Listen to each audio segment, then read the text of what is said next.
Welcome in everybody to the Kiriko Cup. It is the grand final. It is time for what everybody's been waiting for. Frontline Fighters versus California Girls. And on the casting desk, we have myself, Snowball Ninja, and the illustrious Fluffy. We're going to be taking you through this grand final here this evening. I'm looking forward to it. I know everybody's looking forward to the cessation of an absolutely incredible Overwatch Cup. For those of you that are potentially unfamiliar, the Kiriko Cup means we have locked in Kiriko as one of the heroes that has to be on every team, and it's been a round-robin format of players. However, now it is time for the grand finals, which means we do get to see who really is the champion among these teams. Speaking of teams, Fluffy, can you tell us a bit more about that?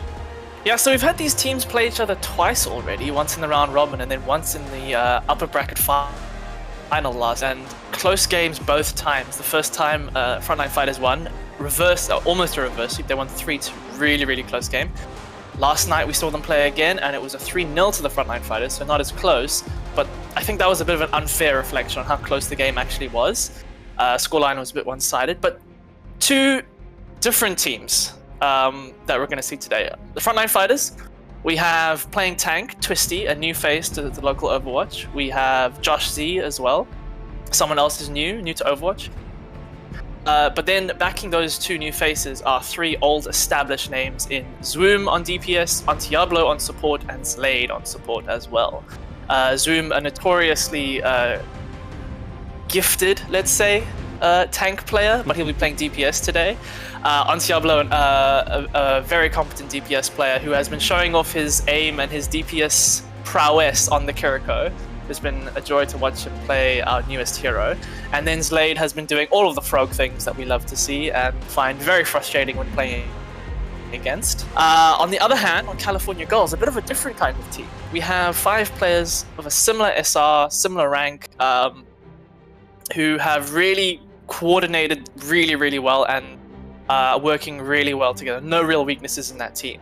We've got Elven Slayer on tank. We're hoping to see more of his Wrecking Ball and his Sigma that we saw throughout the day.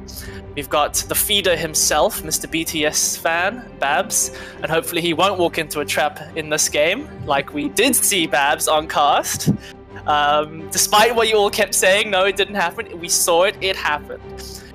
Filling out DPS, we've got Apricornicus, another high-ranked support player, just playing off his role. And then on support, we've got Damien and Restiosin. Damien was popping off earlier on the Kiriko, so hopefully we see more of that again today.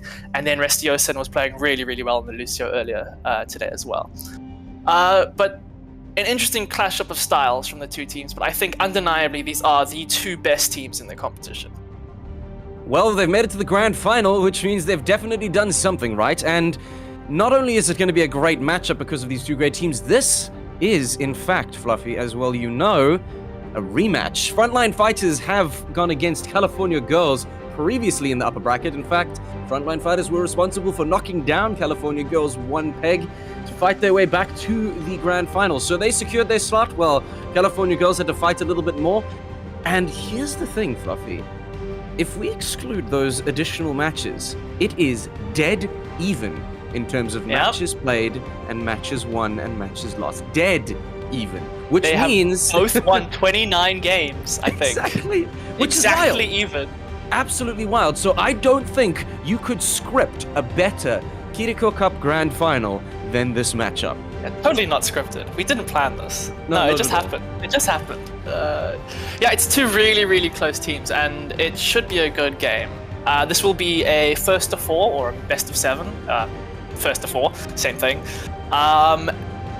It's not the same thing, but it's whoever gets to 4 is gonna win.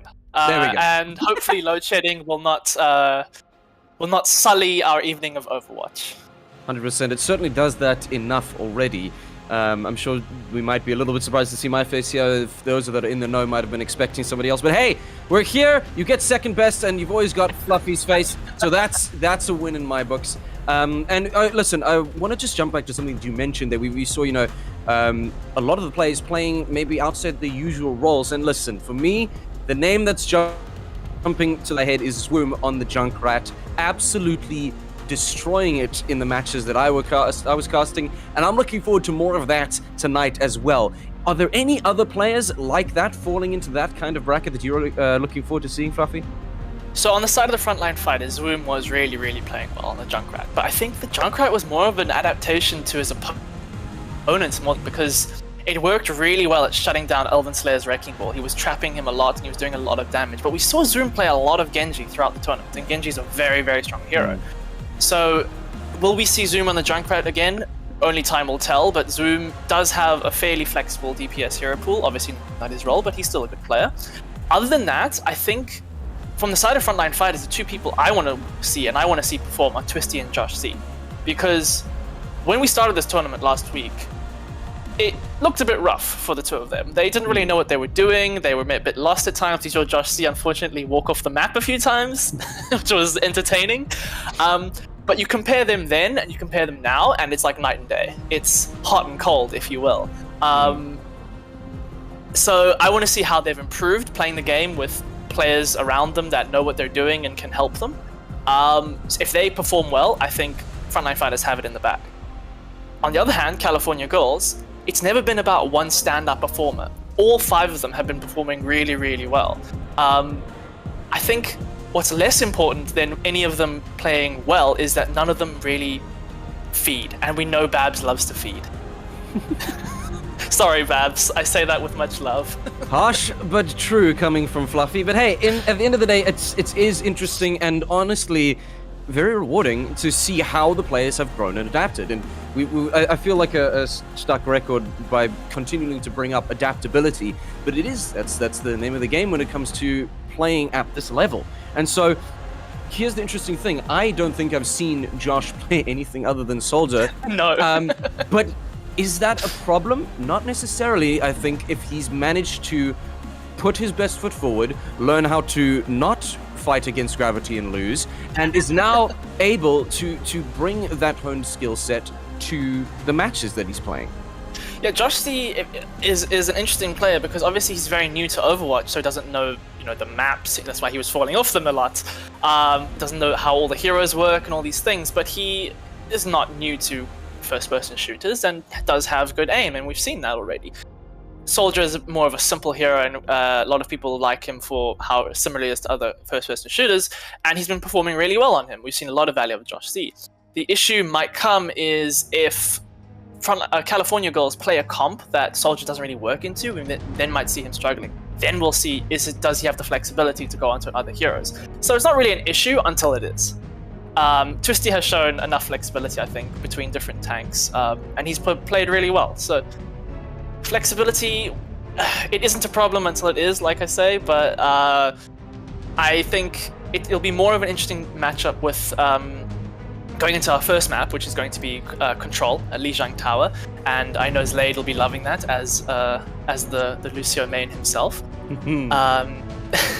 So it'll be interesting to see, because this is a map where lots of different compositions can thrive.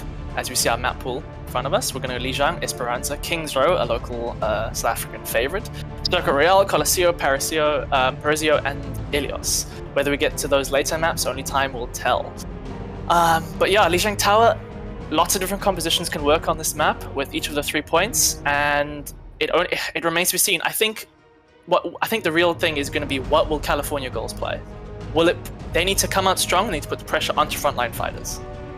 Indeed, and speaking of pressure, that's something I immediately want to jump on, is the aggression that's been shown from both teams. Actually, I wanted to say Frontline Fighters, but now I'm casting my mind back to the cast that I did do. Both teams had incredible aggression. Frontline Fighters, it seems their aggression was the one that pushed the hardest, and they did end up taking that match. But are we going to see as much aggression here? Is there potentially going to be a change in tactics now that there's maybe a little bit higher stakes? It's a grand final, and we know what we are ready to see. We know what we want to see, but we're not the ones in the game. So let's see. The interesting thing here is going to bring to the front lines. Zenyatta is a hero that struggles in these kind of aggression comps.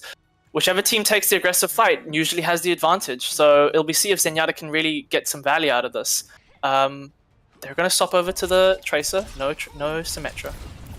Curious indeed. Look, I'm just happy to see Slade on the Lucio. We're just got to be completely real with you. We do have an Echo pick and a Tracer pick, so two very high burst damage dealers. Obviously, damage is the name of the game when you're a DPS, but this is going to be interesting to see because the verticality that you do have on here is incredible, but that's already 2 down on the side of Frontline Fighters. Very well played, and it doesn't look like it's deterring them that much, though. Frontline Fighters still attempting to take the point and be the first to take the point. I don't know how long that Diva is going to be sticking around. That's the mech down, and the baby Diva immediately put to bed. California Girls not letting Frontline Fighters capitalize on that first step on the point, and the capture goes to them.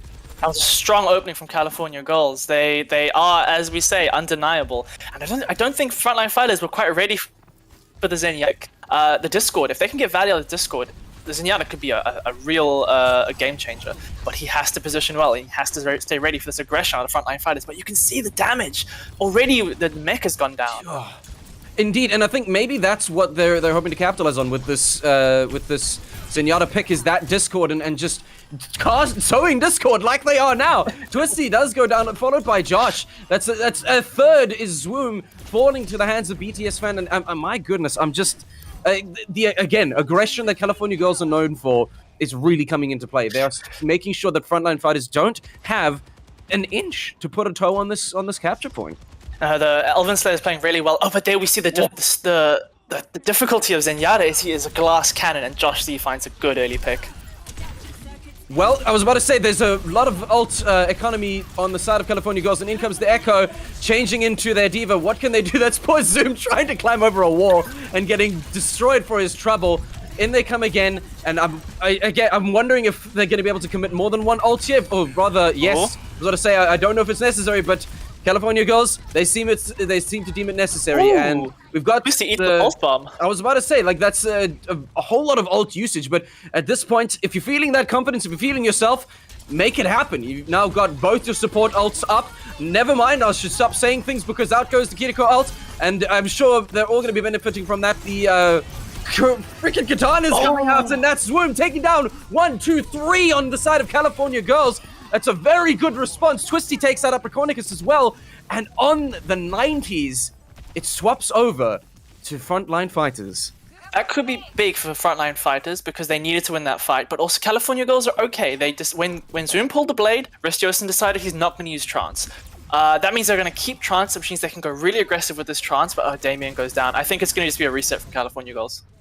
Indeed, I think they've got the percentage to play with, and I know I would like to shut out a match as soon as possible, but let's not do anything crazy. Josh, however, decides that life is not for him, and Apricornicus is more than happy to oblige, and they're pushing up again on this on the right flank, and I love seeing a Kiriko pick, I just have to say it. The Kunai is taking everybody out. Slade, my man on the Lucio, is also fighting back against the Kiriko. So Frontline Fighters with an ult economy, 2 ults ready to rock and roll. How do you think it's going to be best for them to use this? I thought California Girls had the advantage, but then those late picks, really putting them more on the back foot because now the ult economy is more in the favor of Frontline Fighters. They only really have that Trance in Restioson. Apricornicus has to land this Pulse Bomb. But it's also with these late picks, the point keeps ticking over. But Twisty goes down. Babs gets a good pick. And unfortunately, nothing coming from that Diva nuke. The Echo seems to be fighting a losing fight on this.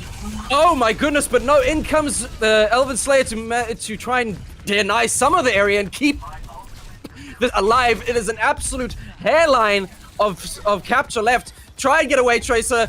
I'm surprised that you managed to do that, to be quite honest with you. Zoom managing to pick up Elven Slayer as well, and the capture still stays with Frontline Fighters. That was held on by the skin of their teeth, and it's going to be a reset and a regroup from California Girls, but hey, let's not count them out just yet, Fluffy. That was really bad for California Girls, and they're holding on to this Trance. Restioson built this Trance really fast and then has never used it, and I'm just, what is he holding it for? The second blade? Like, they just need to be aggressive and be decisive, and now Zoom is going to have his blade. Zoom is going to have his blade now. And speaking of the blade, here it comes. And the Transcendence is worn off, and then bam, down goes Zenyatta, down goes the Echo. Zoom picking up a nice 2 kills on a 10-player kill streak. Twisty manages to take down Elven Slayer as well. It's an absolutely frantic fight on the point in the 99% overtime. And one by one, the California Girls are put out to pasture. My goodness. Frontline Fighters, they pull it off. Yeah, the Zenyatta pick opened up really well with that Discord orb. They were getting a lot of value on it, but once they lost points and once they lost the initiative, it looks like California Girls never got that reset that they needed. They needed to just regroup and take the fight as 5. They kept staggering themselves. You know, Damien would get picked, Erestiosen would get picked, Elvin would get picked, Babs would get picked, Apricornus would get picked. Someone was always out of sync with the rest of the team. I think they just need to have a mental reset and regroup together. We're going to see an interesting, change with Twisty on the Reinhardt. This is a very, very strong map for Reinhardt, so he could get a lot of value. And your favorite, Zoom, is going to the Junkrat. We love to see it, and honestly, if that previous match is anything to go by, I'm sure we're going to see an absolutely, dare I say, explosive performance from Zoom. Now, yes, the Reinhardt is in play, and these closer quarters, that additional shield is going to be really nice. I know, however, Elven Slayer on the ball, they're in more ways than one, is going to be able to capitalize on this close quarters. Although I say that, they are very low health, they're going to have to back up here. My goodness, the healer's coming in clutch. That's so close. And Twisty right on the front lines, living up to his team's name. Please boop him off. Oh my goodness, there we go. Blade, you have my heart, my good sir. And bye-bye goes the ball. Checking to see if gravity still works. It is in fact working as Ontia takes out BTS fan as well. And there's another person who are just a gem, my good sir. He was talking about frog supremacy in the chat, and there it is. And again, we see some issues. They stopped off the Zenyatta. We see some issues with Elven Slayer getting stuck in that trap. They need to avoid that trap, and that's, I think, why Zoom is on this Junkrat. These closed corridors, Junkrat gets so much value, and it really shuts down Elven Slayer on the Wrecking Ball. Ult economy-wise, it's looking fairly even on both sides, but the crucial thing is that Frontline fighters have control of the point, and they have control of this chokeway into point. California Girls have to fight at a disadvantage when approaching them here. And what's going to be interesting here is while they are letting this time tick over, I'm interested to see if they're going to have learned from their mistakes previously and not hold on to their ults quite as long. Yes, we don't have the Zenyatta anymore, but I think, oh goodness, Twisty just turning Damien into a wall pizza. The Junkrat flying is here, and that means Onteo is going to take out BTS fan. He's still pushing after the Lucio with a perfectly shot lobbed bomb into the chest of the Lucio, and quite squarely, Frontline fighters beat away California Girls again. Yeah, this is looking to be more one-sided than the previous map, but this choke point is so difficult to push into, and I think we might see some swaps here. Apricornicus is going to want, yes, he's going to swap over to Sombra. I think that's a good decision. Sombra is very strong. The issue is, this is last fight now for California Girls. If they don't win this, it's over. And again, that's another swap. The issue is, Tyre is big. If Tyre even gets 1 kill, it might be over there. But do they have the time? That's 85%. And speaking of a Tyre, out comes the Riptire. Who are you going to choose? Who are you going to find? You're dodging, you're weaving, and splat you go. You choose your clone. Zoom taking out Apricornicus, and Apricornicus being taken out. It's a trade, and here comes the area denial. Are we going to be able to see something happen from this? Out comes the attack visor. Josh takes out Day Slayer, destroys Josh for his trouble. Slade and Ontia are taking out 2 for their own trouble. The overtime is ticking. The Kiriko ult comes down, and Twisty trying to swat away the hamster. BTS fan and Damien are holding on to their ults at this point in time. Can they make something happen? Slade takes out Apricornicus, and it is just too little too late for California Girls and Frontline fighters with a absolutely commanding match there. First round was really, really close. Really opening from California Girls, but the second was very one-sided, and that's a worrying look going forward for the California Girls. There is a part of me that thinks, you know, it might be over if California Girls can't respond properly. They need to figure out an answer to the aggression that they've been facing. They had it. I thought they had it at first. They played it really well. They came up with something new. There's Zenyatta with the Wrecking Ball, but they need to coordinate around those plays. The Discord, the dive from Genji and from Echo and from Wrecking Ball, and they need to properly coordinate those dives, because when they're not, they're struggling. And Frontline fighters are capitalizing really, really well. I agree with you there, and something that's been interesting to see here as well is, while there were a lot of swaps, maybe this is just them feeling out their competition. Maybe? Because, if I remember correctly, and ADHD please help me remember correctly, California Girls actually gave them quite the run for their money, rather. English is hard to say sometimes, on the first match that they played against Frontline fighters. The Frontline fighters were able to kind of maybe feel out their competition and then ran away with the rest of the matches. Is this going to be potentially Maybe. the same thing happening? I don't know. As you said, it's first to 4. There's still plenty to play with and plenty of ground to cover. Let's not count out California Girls just yet. They are in fact undeniable, but will they be able to push against the front line of the Frontline fighters? We're moving over to Esperanza. What can you tell us about this map and how the teams fare on it?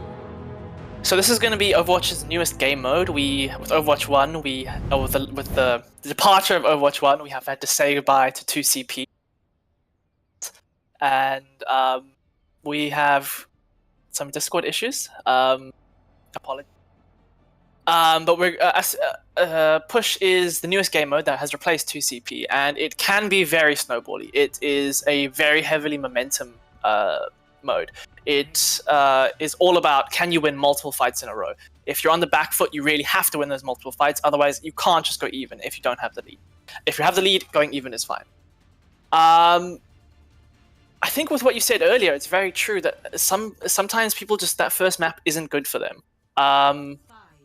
They need to warm up properly as a team, their mechanics, all that, and hopefully it's just that kind of an issue. Well, let's oblige the lads. Slade, hello. Well, thank you for saying hi to the casting desk, and we are going to be underway. California Girls Frontline Fighters Map 2. And again, we're seeing Zoom on the Junkrat, on the Genji, Josh on his favorite soldier, Slade is also on Lucio. As for the picks here, we do see the Sombra. Are we happy about this on this map? And I mean, Ball seems to be a standard pick for Elven Slayer. What are we thinking about the current comp?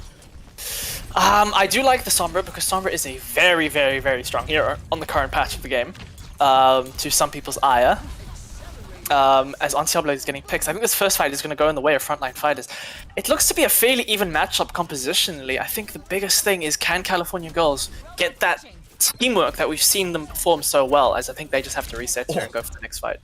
Well, speaking of teams, California Girls are 2 men short now, thanks to Zoom.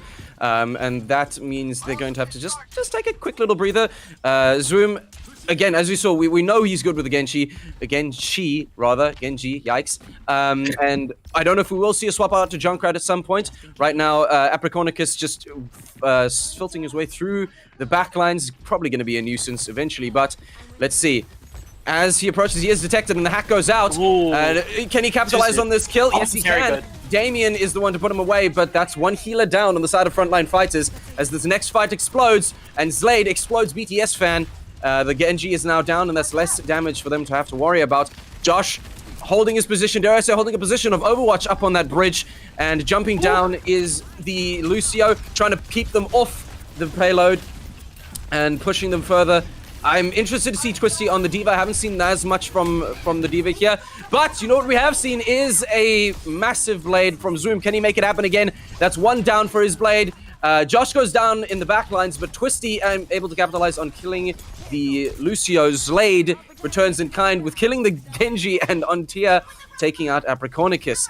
Frontline Fighters really feeling themselves at the moment. It's a strong push. And it's going to be a full reset, which means we have the robot reaching that first checkpoint, and Twisty sitting on an ult, no less. Yeah, that's a worrying fight for California Girls because Frontline Fighters won that fight. It was messy, it was expensive, and now they've got the checkpoint. They're moving past the checkpoint. This checkpoint is so crucial in push. And it looks like Frontline Fighters have been ult tracking well because they're respecting the space, because they understand the EMP is coming, and Slade is looking to counterbeat. I don't know.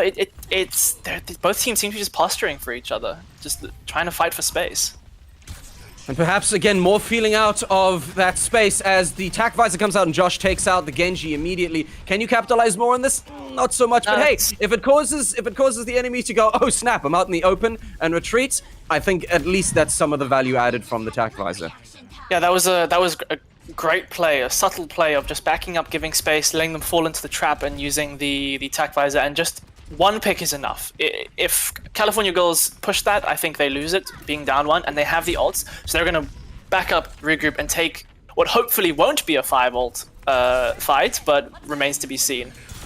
My goodness, well, the but Genjis are bad busy fighting, and out goes the ult from the ball. Apricornicus manages to take out one of the healers. There's still plenty of ults to be playing with, and I'm curious to see how it's going to go. Elven Slayer does take out Twisty. That's the tank down. Not great, and Apricornicus is like, nope, we're having enough of that fight. We're getting out of here. Elven Slayer is not done slaying as they take out Slade as well.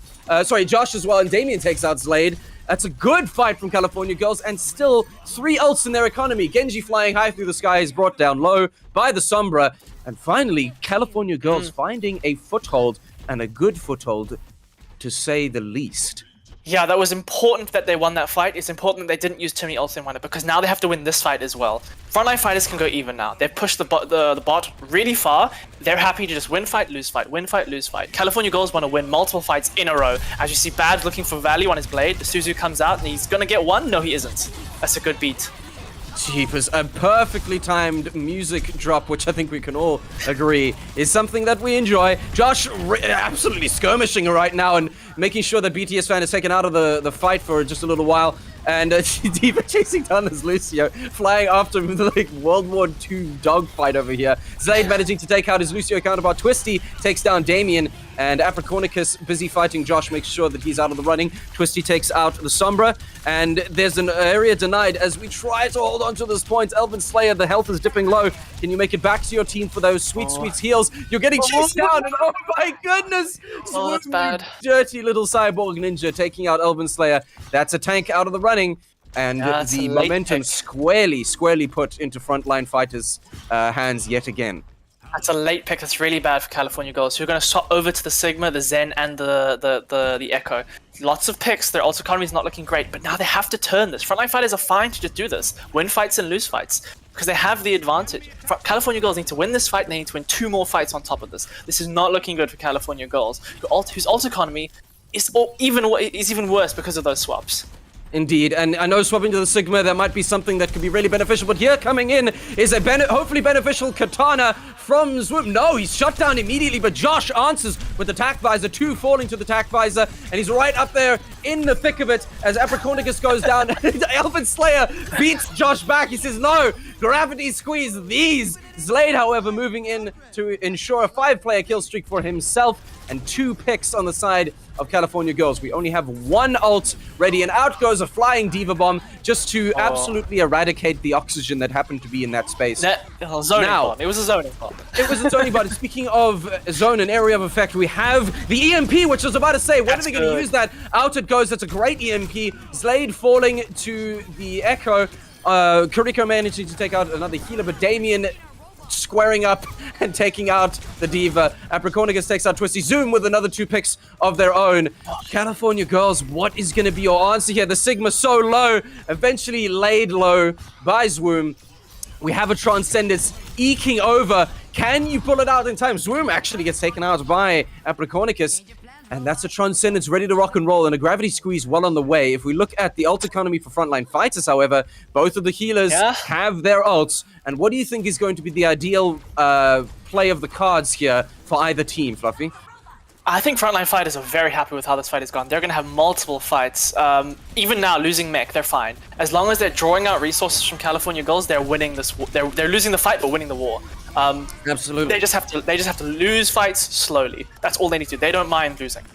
But we're seeing constantly, even now, you think California Girls have the advantage, but then we're seeing just picks and picks, and the fight goes back in the favor of Frontline Fighters. And I don't know, California Girls just not getting good value out of their ultimates. It's really not something that you like to see, and the only ultimate we've got to see here is the one from Echo, and will it be enough? Will it be too little, too late? The cart is absolutely inches away, but oh my goodness, Echo coming in clutch, stopping the Dragon Blade in its tracks, and that is an amazing response from California Girls, wiping up Frontline Fighters. What was that play from Echo? I'm flippin' impressed, BTS fan. Well done. Can we have more of that, please? It was a good play, but it was needed, because if they lost, that was it. Frontline Fighters would have full capped, and we're going to see a swap now off of the Zenyatta and onto the Brigitte. I don't know. I feel like Frontline California Girls are just struggling for the answer. They're not sure with how they want to play this, and that's a good start to the fight though. Getting Zoom is big. is a good start. Means less DPS to have to worry about. And Elven Slayer back on the ball. Maybe a comfort pick from that side. BTS fan, the Echo seems to be a good answer here at the moment, as the Twisty on the tank does go down. Echo is struggling to try and make yet another pick here. That is a very, very low Lucio, but he does manage to get out of here. And there we go. It's a contested point, and the TAC Vice is out. Can we get some good utility value out of it? The ball is still alive. We just cannot put him down. The Echo decides to respond with a TAC Visor of their own.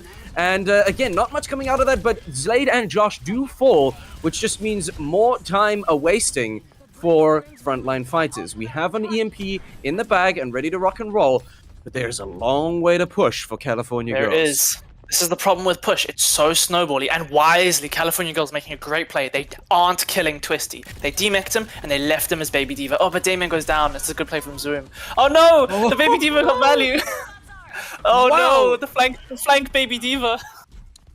As any good villain in any Hollywood film would say, I should have killed you when I had the chance. And that is coming into full effect. So now we've got everybody mech'd up again. We've got 2 ults on the side of Frontline Fighters. We've got 3 on the side of California Girls. And with the last 20 seconds, this is going to be it. It is going to come down to an overtime if there is anything to say about it. And there's 2 ults going down.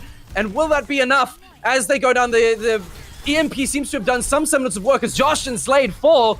The beat did go down, keeping them alive. Twisty, you've still got your ult. Can you do something with it? I'm not sure. But the overtime is now in effect, and we're pushing back from California Girls. I'm really hoping to see something. Elven Slayer does take out the healer, but at the end of the day, you've got a lot of ground to cover, a mile to walk in Frontline Fighters' shoes. And will it be enough on that small little overtime sliver?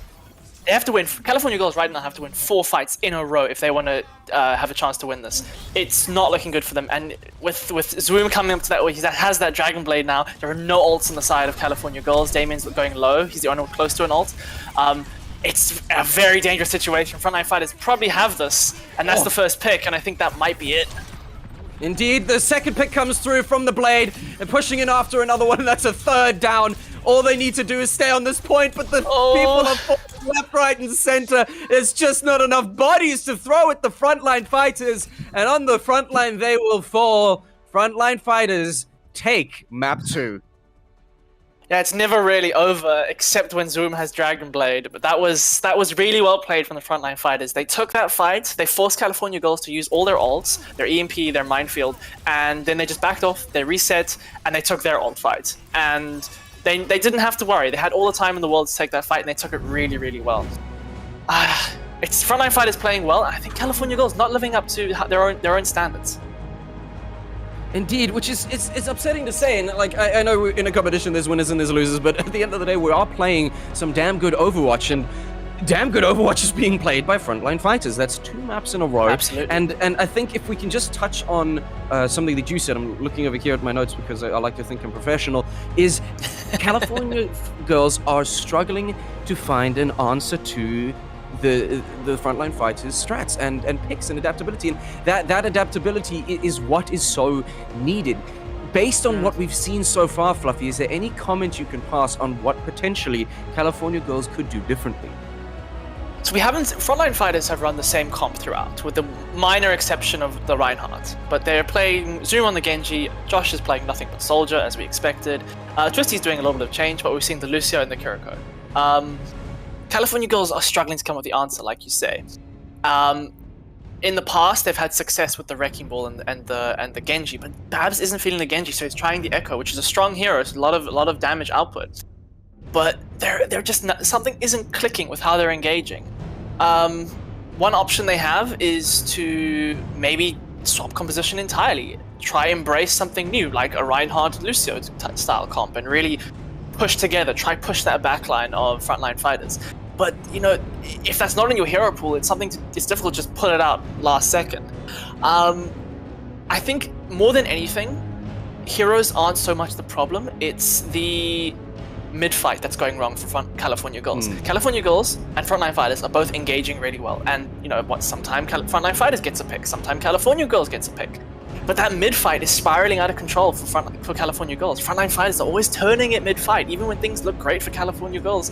It's, you know, at the end of the day, they're killing 2, but they're dying 5. 5 of them are dying at the same time.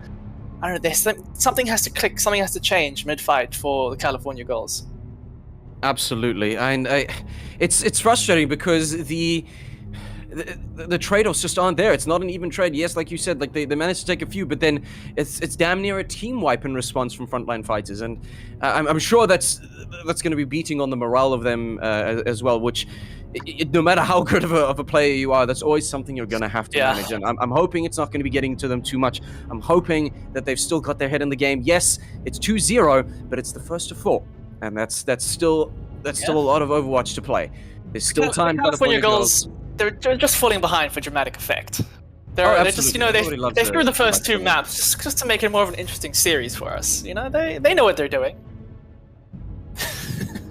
Well, they definitely know more than me. I'll tell you that much. Me and my Gold 2 ass are just always going to be impressed, to be quite frank with you. So when we move forward now, I think with the adaptability being something that is gonna have to happen on the fly, I am very impressed with, as you put it, the 2 newer faces, both Josh and Twisty. They're playing incredibly well with their team. As we see, they've made it to the grand finals and currently 2-0 up. Any other comments to pass on some of the other players' performances? Yeah, like you said, Twisty and Justy, they have been really carrying their weight. We saw them earlier and they were struggling, and now as they've become more comfortable with the game, they've become more comfortable with their team, they're performing really, really well. I know that Slade, Diablo, and Zoom, we know what to expect out of them. These are great players. Some of the best players in the country. I think we're seeing great plays out of California Girls as well. We've seen Abracornicus get great EMPs. I mean, I'm liking his Sombra play.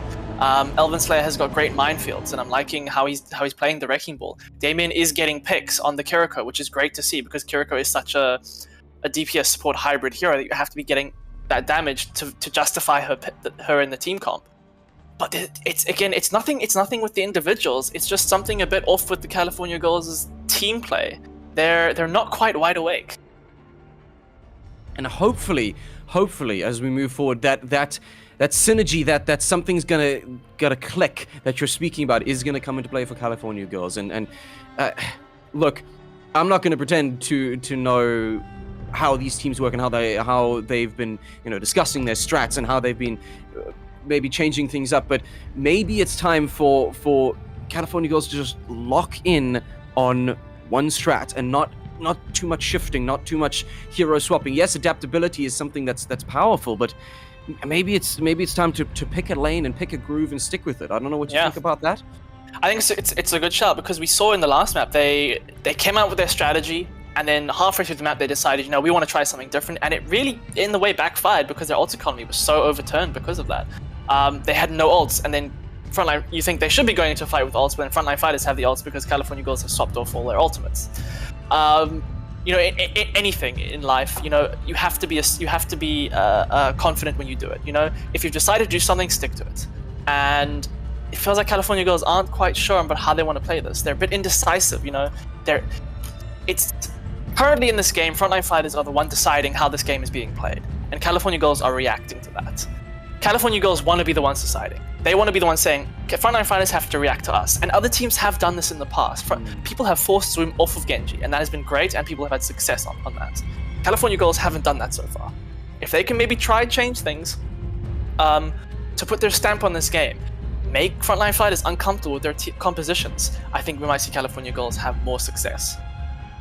I mean, everybody would like to be in the driver's seat rather than the one that's following. And again, that's probably going to have to be something that they need to bring into existence. They're going to have to be proactive with how they move forward against Frontline Fighters. And yeah, I know what it feels like. Sometimes you just feel like you're beating your head against a wall and nothing's changing. But California Girls, I just want to speak to them and say, you didn't make it this far on just luck and playing, potentially teams that were worse than you. We know they're a capable team. We know that they can bring the fight when it's necessary. Like we said earlier, these two teams have exactly the same map record. These are the two best teams in the tournament. California Girls are very good. Frontline Fighters are just putting on a clinic, so to speak. I mean, we can't take we keep speaking of California Girls. Maybe we need to change things, but we can't take anything away from Frontline Fighters, who have been very, very good. They know what they want to do, and they're executing that comp really, really well. And what's great is to see that strength coming from Frontline Fighters is, yes, okay, Josh is very much going to stick to Soldier, and there's very little to guess there, but, you know, seeing the ability to change up the DPSs that, as per the map, requires it. And yes, there's favorites for those to pick, but I really feel like while there are comfort picks, the strength of a high-level player comes with being able to be like, all right, well, guess Genji's not working on this map, let's go Junkrat. And that kind of play is great. So they're swapping because you're the one in control, not because you're trying to react, as you did mention. Exactly. It's like you say, Frontline Fighters playing proactively and California Girls playing reactively, which is the big difference at this point, I think. We even saw in that last map, we saw, you know, there was a fight where Frontline Fighters knew exactly what ultimates California Girls had. They knew the EMP was coming, so they just backed off and played split. And then they baited them in, and then Josh D got great value. You got that one pick on with his tag visor. And honestly, one pick is enough. That's fight over. That first kill is so important, and like it was a great play from Frontline Fighters. Maybe they didn't do that. Maybe I'm pulling that out my ass, but I like to believe that I like to believe that they knew the ult was coming and they reacted to it really well. When we do come back, we're going to go to a South African favorite. Probably the favorite map of local Overwatch is King's Row. I don't know what it is. It's just such a well-designed map, and everyone loves it and respects it for that.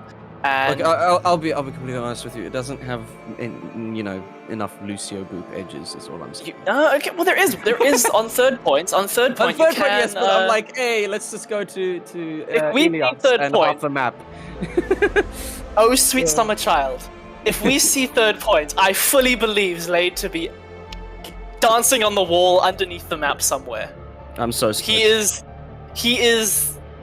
You know, Zlayed is never where you expect him to be. You know, you think he's contesting point. No, he's on the roof. He's a spider on the roof somewhere. And by the time you hear those skates, it's already too late. He's coming. You know, it's 4 a.m. and Zlayed is in your room.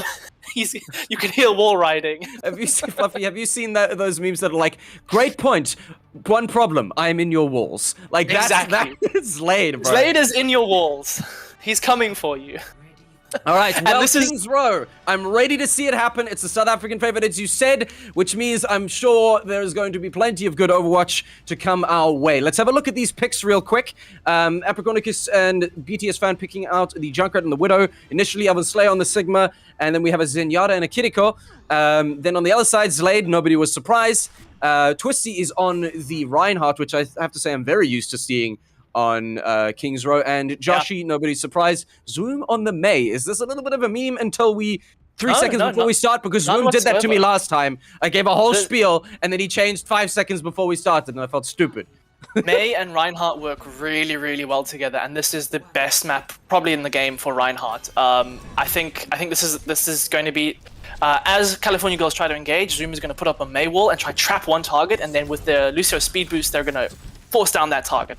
I think we might see California Girls struggling with this composition, with how Frontline Fighters want to play the super aggressive and Elven Slayer wants to play the super passive. So it's all about positioning and how they want to take these fights. Positioning indeed, and I saw BTS Fan start off on the Widowmaker and then try to get a quick little pick off the rip there. He's now back onto Hanzo, which I think is just a bit of, pick for the map in terms of being able to play a little bit more closer quarters in that. Oh my goodness, I didn't even actually notice that Zoom is taking out BTS Fan and Josh is already down. He should be back in the fight soon. But Aprikonicus on the Junkrat taking out Swoom. The May out of the fight with the Kiriko taking out the Zen on California Girls. So people falling on either side. Kiriko taking out their body double. Being returned, however, by Aprikonicus. And I'm seeing a lot of work from this Junkrat is great, and BTS Fan taking out Twisty. Josh falling again to Aprikonicus. That's some good moves from California Girls, and we spoke about them wanting to be in the driver's seat. Right now, I would say they are. They're on the point, they're pushing forward, and that's 2 picks from the Zenyatta, my goodness. Nice, well played to Restiosen. Very, very well played to Restiosen, very well played to California Girls as a whole, as this first capture point is all but theirs. Yeah, the spawn advantage for California Girls was so massive that they could take that long fight even if they were losing people. Without spawn advantage, it'll be interesting to see how California Girls do because that fight was very messy. There were picks both ways. I think that looking at the next fight, the big thing to look at is this Riptide from Apricornicus because if he can get someone like Slade or someone like Josh Z or Zoom, that could be fight over. Indeed, and he's got his ult so very quickly after that. All of that. Yeah, great shatter, and that's two of people knocked squarely on their butts, and a lot of healing is going out, but here comes the Junkrat ult. What are we going to see? It's two! Both DPSs are down, and Twisty soon to follow. That's 3 already from the side, 4 on the side of Frontline Fighters. And Kiriko, please run away. You're the new hero. We don't want to bully you too much. They're chasing. They're chasing. Look at that Genji. No, run away, Kiriko. Please. If they can get this pick, this would be really, really big for them. It'd be a late stagger. But that was a really great fight from California Girls. They used one ult, and Frontline Fighters used an ult of theirs, and they won. That was really, really well played. And now we're going to see BTS Fan with his Dragon Blade, and might see a Kiriko Blade with because Damien also has his Kitsune Rush. And you into existence, out comes the Dragon Blade. BTS Fan taking out Josh. Can he find any more with this? Well, one goes down to the gravity squeeze, and that's the tank out of the fight. There's another ult left on the side of Frontline Fighters, but I think it would be foolish indeed as 2 more of them fall. My goodness, what a play from California Girls. They've certainly come out swinging in this next map, and another fairly late pick. And that leaves Frontline Fighters with 2 ults ready to rock and roll. I'm not sure how this is going to play out because this is already at that second checkpoint. What do you see as the optimal strat for Frontline Fighters moving forward here? As the Dragon Blade comes through, a surprise Dragon Blade. Zoom, please put in that work that we know you can. You took out the Genji, and can you do anything else? Not quite. It was a very quick retreat from the side of California Girls as Frontline Fighters have converged back together, and now they're pushing them back. And a beautiful play from Frontline Fighters to see Frontline Fighters coming back together. It's a tack visor that is going to be putting the fear in the eyes of California Girls, but here's a Riptide, and it's 2 down immediately. Fluffy, I'm seeing a reverse role here in terms of, hey, we try to do one thing and we get a pick or 2, and then half of the team dies. It seems California Girls is like, hey, let's have a try at that card game. Yeah, that little small pause we had between the second and the third map seems to have done some work because it's a different California Girls we're seeing now.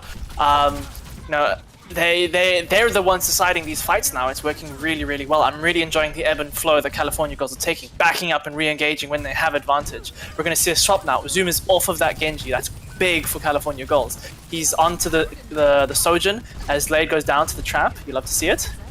The pest is dealt with. My goodness. Well, hopefully they're not going to be too trapped in this current situation, and we do have a Kiriko ult to work with, but we've swapped them out, and out comes the Kiriko ult as we speak of it. In comes the gravity squeeze. What is going to happen? Is it going to be used potentially to good effect, or the Kiriko goes down? Josh takes a BDS Fan, but it's 2 down on the side of Frontline Fighters. Make that all 5. It's a team kill from California Girls. What on earth did they drink in that map break? Because they already pushed their team all the way to the end. And it means objective captured and round 1 complete, going to the California Girls. That was a great response. 2 maps that didn't go California Girls' way, and then finishing King's Row with 2 minutes and 54 seconds. That is a massive time bank. Agliacus Calidrias Supremacy. I believe that is Lade's favorite frog. I thought he just had a stroke on the keyboard. No, that's his favorite frog. Oh, got it. Okay, fair. That was a great response from California Girls. They couldn't have played that better. They finished with a massive time bank, and crucially, they forced Frontline Fighters to change. They forced them to respond to how California Girls wanted to play the game. I think Frontline Fighters can respond with maybe some more aggression because their comp really wants to be aggressive. They want Twisty and Slade to be going aggressive into the backline of California Girls. And maybe that's the reason why we're seeing Restiosa on this Brigitte, to deal with that aggression, deal with that, just soak that pressure. But Apricornicus and Restiosa soaking that pressure really well so far. We're not going to see a Genji, at least so far, from Zoom. He's going to open on the Sojin. Sojin's a very strong hero in the current patch, but Genji seems to be working for Zoom all day, so something is making him decide to swap. And it'll be Indeed. interesting to see if Speaking of the swap, I want to say, Fluffy, is it a role swap here? Like suddenly are frontline fighters the ones that are going to be second guessing their picks? I would be very I hope so. uncharacteristic, but hey, the clock hit 0 and the attackers are released. Let's see what they can do. Are they going to be aggressive like you say here? That the composition from frontline fighters, Twisty going to be able to do what they do best, pushing with the Reinhardt, but I'm not sure. Let's pay attention. Let's see what they can bring to the fight as Sojourn Zwoom is already putting on a lot of pressure, forcing California Girls back. But is this going to be enough? Is this enough aggression, Fluffy? What do you think? I don't know. Their frontline fighters are pushing California Girls back. This aggression is good, and Zwoom on the high ground is going to be an issue for them. Wow. And now we see that's exactly what we wanted to see. Twisty being speed boosted into the backline by Zlade and just swinging his heart out and gets to it. Doesn't matter that he dies at this point. That was job done. He's won the fight for his team, and he's already back now. That was really well played. Slow start, but then really fast aggression when they needed it. Dealing with Zwoom on the high ground might be an issue for California Girls if this aggression holds up from the frontline fighters. And speaking of aggression, frontline fighters claiming the payload a heck of a lot faster than California Girls did. They've got a lot of time to work with, and it's going to be interesting to see what they can bring to the table here.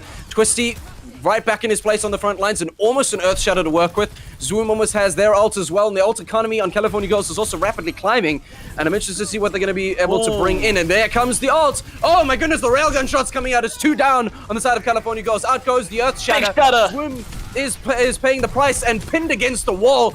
Made into damn near a wall pizza thanks to Twisty, but the heals are there and they're backing up. Maybe not as much of damage as they wanted from Twisty, and that's okay. The Kiriko ult is out and the gravity squeeze is ready to happen. Here it comes, as I say it. Up you go, and down you go. Oh my goodness, before she even hits the ground, she is sent to the lower atmosphere. Elven Slayer taking out the Kiriko. Josh falls shortly afterwards. Twisty responding by taking out the Brigitte. It's going to be an interesting play here, and that's a Zlade falling to BTS Fan. A gorgeous headshot from the Hanzo. And just a back and forth here. We've got 2 more ultimates to work with. This fight is continuing maybe a bit longer than frontline fighters would like. They're going to have to back up. And Zwoom gets out. That's big. Yeah, I was about to say that is big, and we do have now an ultimate ready on that side. But here comes the Kitsune Rush. Cast a curse. It's absolute curse. I'm sorry. Please forgive me. Here comes the Rip Tire, though. Who is it going to claim, if anybody? My goodness, did it get destroyed immediately? That's so unfortunate. I think it did, yeah. This is perfect from California Girls. They're playing this really well, soaking up the pressure and then pushing really, really well. Oh, that's a good dragon. And this is what we want to see from California Girls. Whoa. They want to be the ones deciding this fight. Maybe we cast a curse Zwoom a bit with saying he gets out and then he dies instantly as we say that. But if this continues in this way, California Girls are looking really, really strong. And well played from Babs, finding Slade with that headshot. Jeepers. Slade was living his best life, and now he ain't living no more. But there we go, Zwoom eventually taking out by Apricornicus, and Damien making sure that the enemy Kiriko is nowhere to be seen. The Twisty is back on the point, but he's gonna have to wait for his team. It's 2 down. Let's try and just take it a little bit slow. I know frontline fighters, you love your aggression, but you've got plenty of time to play with. You've got 3 minutes on the clock. You've got an Earth Shatter ready. The gravity squeeze, as we know, is been put to really good effect. But play with your team. Let's maybe wait for that aggressive push. I think the big ult to look for, if this Flux doesn't get anything, it's that Earth Shatter. The Earth Shatter. Oh, it does get someone. Oh no. Zwoom's gonna go down. No, that's a great cleanse from Antiablo, saving his teammates. But Damien finds a big pick. If this Shadow finds value though, it might be over for the California Girls. My goodness, value is found in the form of 2 picks on either side of the teams. The Kitsune Rush coming into play. Zwoom takes out BDS Fan, and Brigitte puts a mace to the face of Zwoom, as well as, my goodness, the healer down as well. So, frontline fighters seem to be tasting what they've been dishing out the past 2 maps. They're just not finding that foothold, and there's another 2 ults on either side, and I'm interested to see where they're going to come into play here. Yeah, the big ones to look out for are the Shatter from Twisty, because if this shield doesn't block it, that's it. And then as I say that, he finds the Shatter, and if they can get value, and they are gonna get value. Oh, but it's even. It is very even with a gorgeous tire from Apricornicus, and that means 3 down on the side of Frontline Fighters, and Slade swatted out of the air. You pesky, pesky fly! Brought down back to Earth, and Babs is searching. Jeepers, you're lucky you escaped with your head there. And the Brigitte ultimate is ready. And ready to rock and roll. Slade, your ult almost ready as well. And Frontline Fighters maybe just taking a bit of time to think about their options. We've got 90 seconds to play with on the side of Frontline Fighters. And maybe King's Row was the gift that was needed for California Girls. Maybe. We're seeing a bit of an adjustment now. Frontline Fighters have given up trying to take this low ground approach, and they're going to root high ground. This might be an issue for California Girls. This is a good adjustment for Frontline Fighters. They're going to half high ground, take control of high ground, and then try to take the fight when they're ready. Going into the Junkrat, though, that's an issue. They do trade out. That's a good trade for Frontline Fighters. That's a lot of It's a good trade, but here is the Brigitte ult, and Slade holding on to his for now, as Josh gets taken out by the Hanzo, and that's Twisty falling down, just not enough healing coming through, and Babs being nice and aggressive. They see the Kiriko trying to retreat. Can you get that pick? It would be a gorgeous late pick. And the Kiriko is sending multiple kunes down. Nothing really to connect there, but Frontline Fighters are forced to reassess the situation. The gravity squeeze is ready to rock and roll. Josh has the tack visor. Slade has the drop of the beat. And will they find the right time to bring those into effect? That music shift, that tonal shift, signaling only 20 seconds left in this round. And will it be enough for Frontline Fighters to capitalize on, Fluffy? Yeah, this is the last fight. Frontline Fighters have to win this fight. That's a really good beat to counter the Flux, and we're going to see the visor now opening up. If Frontline Fighters don't get value out of their ult here, this could be game over. Someone is pushing carts. That's not an issue they need to deal about. Twisty going low. That could be dangerous, and he goes down. That's really bad for Frontline Fighters. Oh my word, and out comes the Dragon Blade just to force everybody else off point. Slade trying desperately to stay alive, running away, bouncing off the thing, and it gets swatted out of the sky. My goodness, with a fist to the face. And here we go, Swim, can you make anything happen? No. It's unfortunate the Kitsune rush comes down just to maybe solidify that the overtime is well and truly over. As California Girls claiming their first map and a new foothold in this Kiriko Cup. Yeah, that was really, really well played. A dominant map from California Girls. Finishing with almost 3 minutes and then holding on second. That was really well played. I hope that wasn't a map issue for Frontline Fighters, and I hope this means California Girls are going to be look this strong in going into our next map, because I want to see more of this Dark Horse. Oh, absolutely, and I think everybody loves a bit of a comeback story, and especially since, need I remind you, this is not the first time these two teams are going against each other. So, maybe this is now the stage that has been set, the stage where California Girls have learned enough from playing against Frontline Fighters, and maybe it was just those 2 maps from the beginning that was enough of a kick in the butt to be like, all right, we know your game, we know what cards you're holding, and we're ready to play our own trump cards. Yeah, because if you think about it, California Girls didn't play a radically different comp to what we've seen before. We saw on the push map, they were trying to play the Sigma Junkrat, but it didn't really work, and they never really clicked, and the ults weren't there, and the teamwork wasn't there. But it was entirely different to what we saw now. Every time Frontline Fighters engaged, California Girls soaked up that pressure really well, and then just found a pick, found a second pick, found a third pick, and it was over. And Frontline Fighters never really looked as dominant as they had in the previous 2 maps. I really hope we see that more of that going forward, because it does look like California Girls have now woken up. Waking up, hopefully not too little too late. The wake-up call is here and ready to bring to bear. I'm very impressed with how they've responded. And look, I don't think it's going to come down to just a map thing for California Girls. I think this momentum can be capitalized on. I think this is something that could have turned the tide for California Girls. And they did seem, dare I say, Fluffy, dare I say, they seemed more confident in that previous map. Absolutely, they did. It was like they found their footing, and they knew what they wanted to do, and all those discussions we had about assertiveness and confidence and being the one deciding fights, they played that perfectly. We're gonna go to Circle Royale now, and a new map into Overwatch 2. And this might be this is going to be radically different to what we just saw. We just saw King's Row, a closed-off, tight map where Junkrat and Reinhardt can excel. Now we're going to the opposite. Open sidelines, Sniper's Paradise. This is where Sigma, Widowmaker, and Hanzo are going to thrive. And interestingly, I think because we're going to see maybe a spawn camp, we're going to see Zuma on the Junkrat. And we're going to hopefully see some lovely piano play from Apricornicus. Please do grace us with your sultry Oh no, tunes. from Restiosen. Oh my goodness. Wonderful. We love to see it. You know what we love to see, actually, though? Apricornicus on the Symmetra. And while I've only casted a couple of the games in this this tournament, this is a first for me. I haven't actually seen a Symmetra pick. What do you make of that?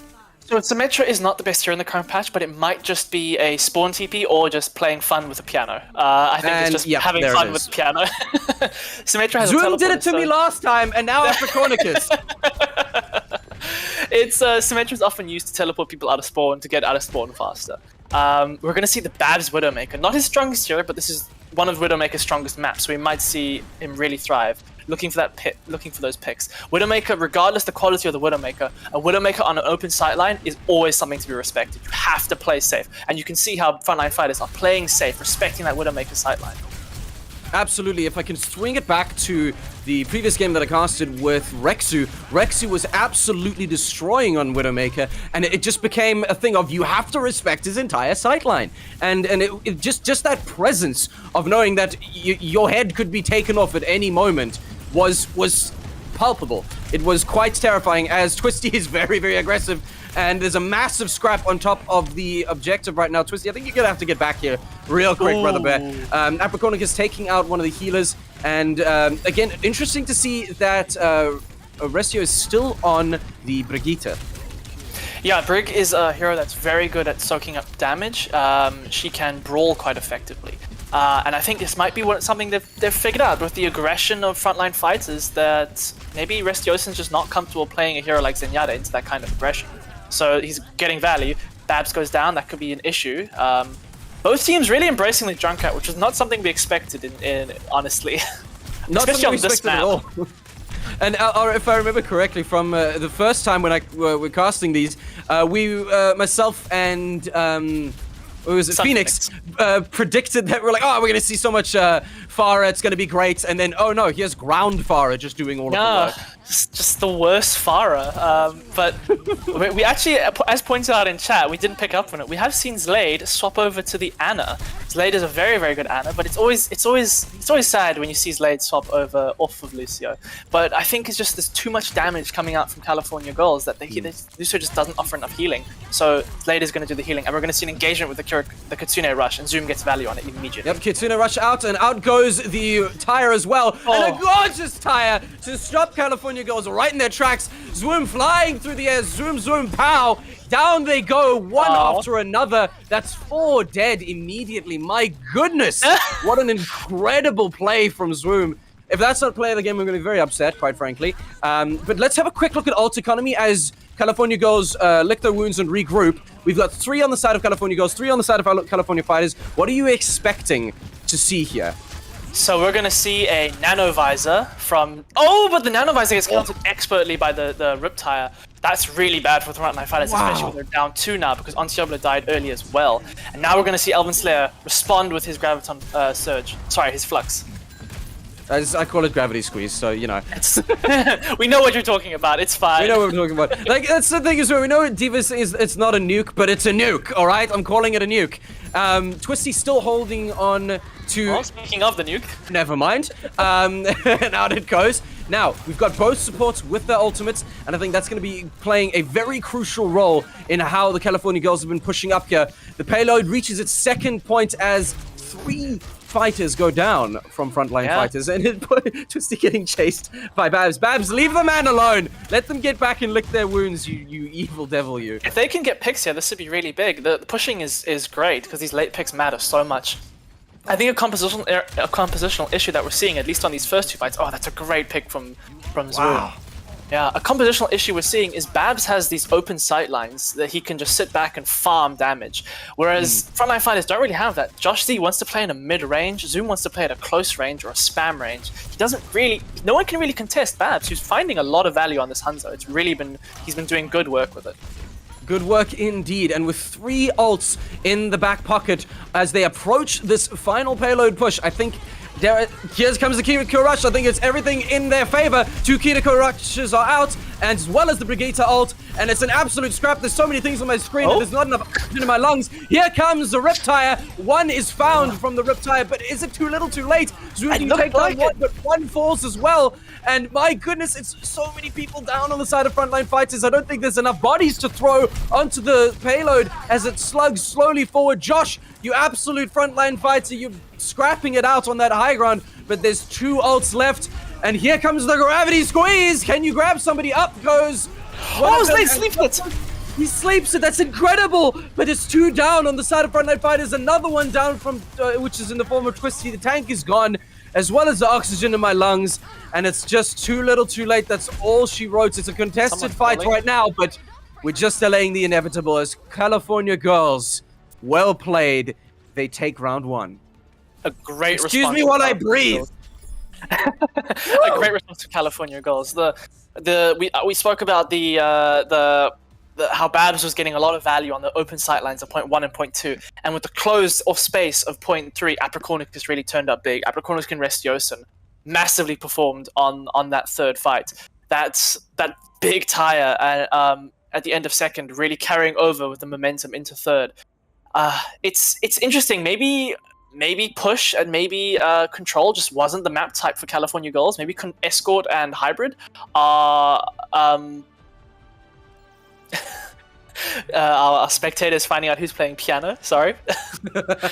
maybe the map type doesn't suit them, and this playing around this hybrid, this payload is maybe just more in their style, because it's a complete 180 from the first 2 maps.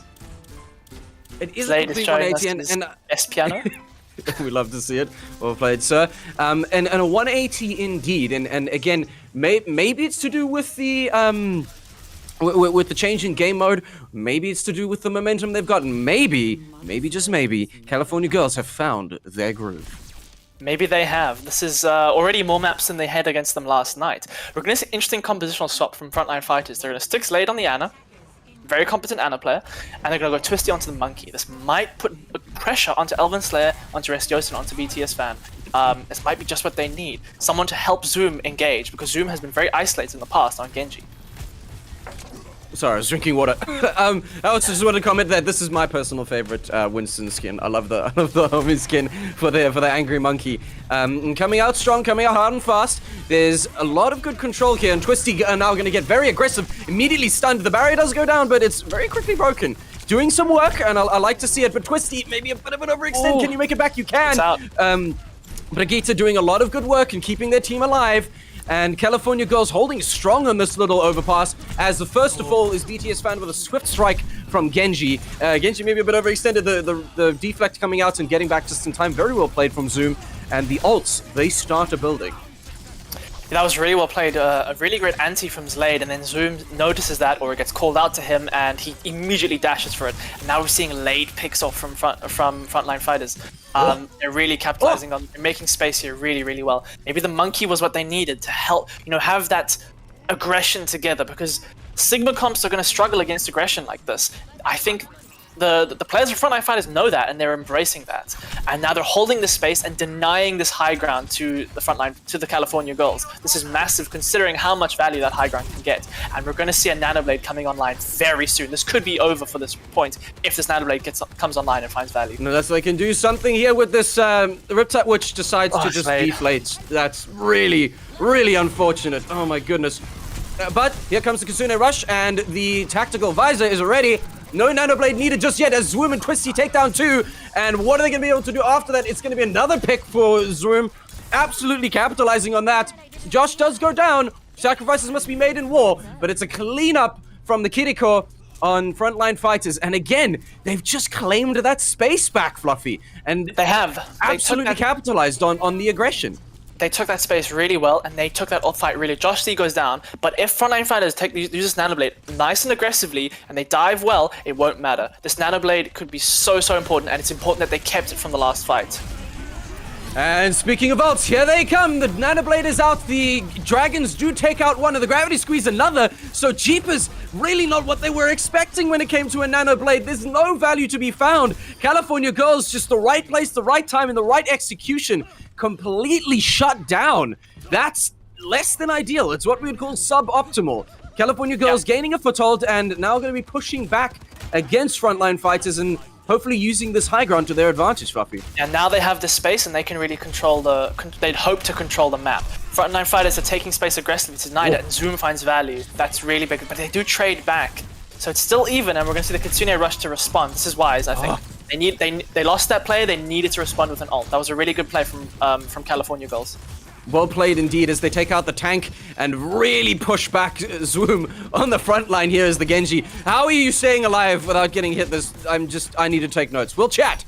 Now, as we see, California Girls holding this high ground very, very well, making it work for them. Twisty does have the Primal Rage ready to rock and roll, and I think once they've gained their high ground back, it might be something that they can use to their advantage, either prior or after gaining the high ground. But California Girls have two ults to work with. He is trapped, and that's not great. Here comes the Brigitte ult, and I was waiting for it. The Riptide is out. What are we going to see from it? It's bouncing, it's trouncing, and is it going to find the backline? Yep. Bye-bye Zlade on there. Anna, this is why you should play Lucy. I'm just saying. Now, we do have multiple down on Frontline Fighters. They're going to have to, again, scrap it out on the lower ground and wait for the team to reset. Zoom has the Dragon Blade, Twisty has a very, very angry monkey, and they're going to have to make it work. Yeah, the Primal Rage can struggle to get value if not used properly, but it can also be very allow a monkey to go really deep, because he can dive and then he can primal when he gets low, and he'll get that full 1000 HP burst. The issue is we've seen Elven Slayer has this flux, and he's got so much value on it in the past. And here comes the value from the Zoom.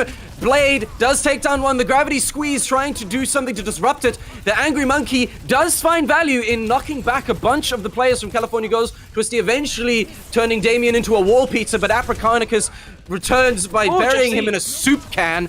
Josh popping the tack visor and taking out BTS Fan. Babs not long for this world and trying to keep the pressure up as Josh, as the words escape me, but Frontline Fighters is what I was trying to say.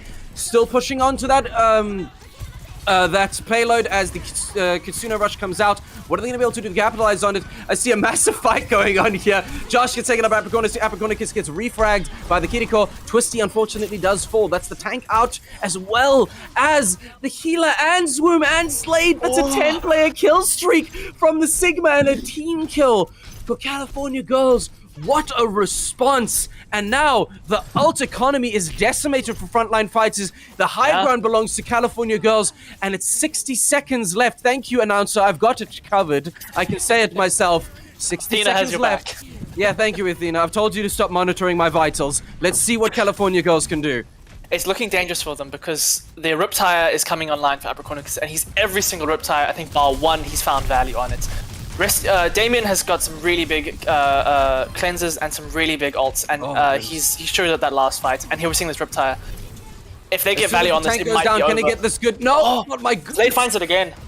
Blade, I'm so proud. I really am. I'm sorry for making fun of you about Anna. It's okay. You're here. You're there. You're square. As Brigitte gets taken out by the Kiriko, and that's 20 seconds left thanks to this music.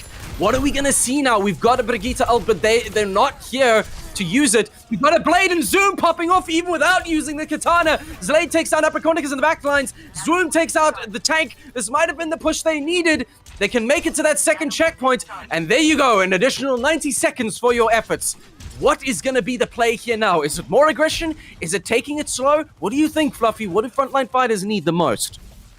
I think with the composition they have, they're going to want to play this aggressive. They're going to have the Nanoblade coming in line again. But the issue is the flux from Elven Slayer. He's been solo fluxing Zoom at times. The compositions haven't swapped. How they want to play things hasn't swapped. Frontline Fighters still want to go aggressive with this Monkey and this Genji, and California Girls want to soak pressure. And there's the flux, and it finds the Genji. No, it doesn't. It doesn't, but Genji, in fact, finds 2 immediately. 3, make that 3. It's a 5-player kill streak. Genji, can you capitalize on any more? Zoom is absolutely popping off. Twisty, the tank is down in Frontline Fighters, but Zoom says, I don't care. I am the one who knocks, and out go 4 kills from that single Genji. What a play. And that has put Frontline Fighters, English is hard, in a very strong position, Fluffy. 3 ultimates in their economy. Zoom eventually does get put to death. But is it too little too late? 20 seconds left on the clock, and 3 ultimates ready to play with. Attack visors ready. And there's a lot of damage coming out onto Josh.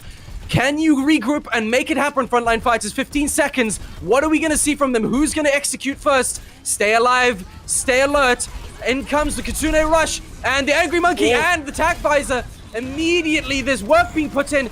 The Kitsune Rush is coming into work. The Tac Visor doing work, but Josh is shut down very early. Slayer slaying out. Zoom making sure on the Pharah to take out one of them, but Twisty's down as well. Zoom takes out the rapidly switched Reaper.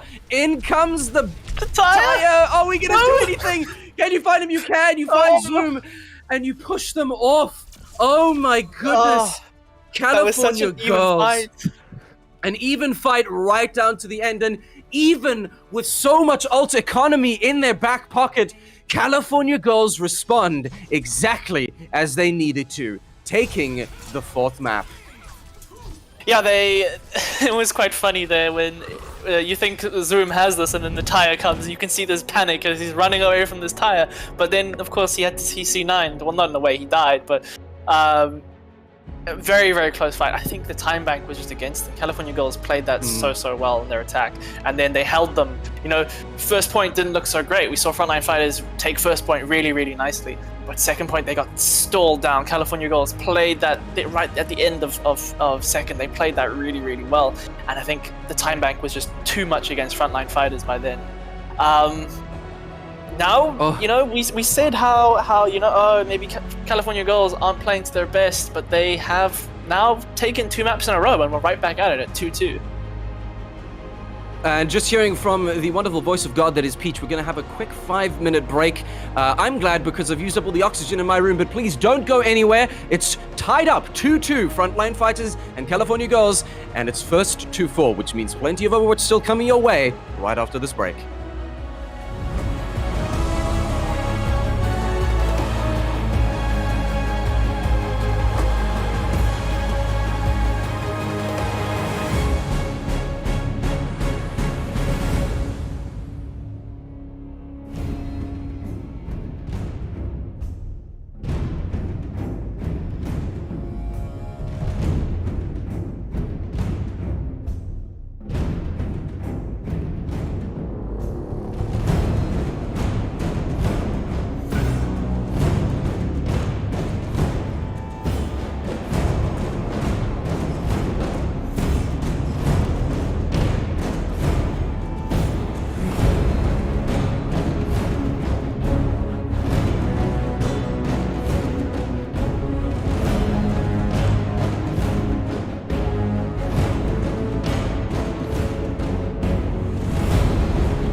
Welcome back after that break. We are ready to continue with the grand final of the Kiriko Cup. Here with my wonderful co-caster Fluffy is myself, Sonoble Ninja. He's definitely the better looking of the two, but right now we need to find out who is the better between Frontline Fighters and California Girls. It's 2-2 tied up, and it really has been a back and forth game. Yes, it's gone 2-0, and then California Girls coming back with another 2 to tie it all up.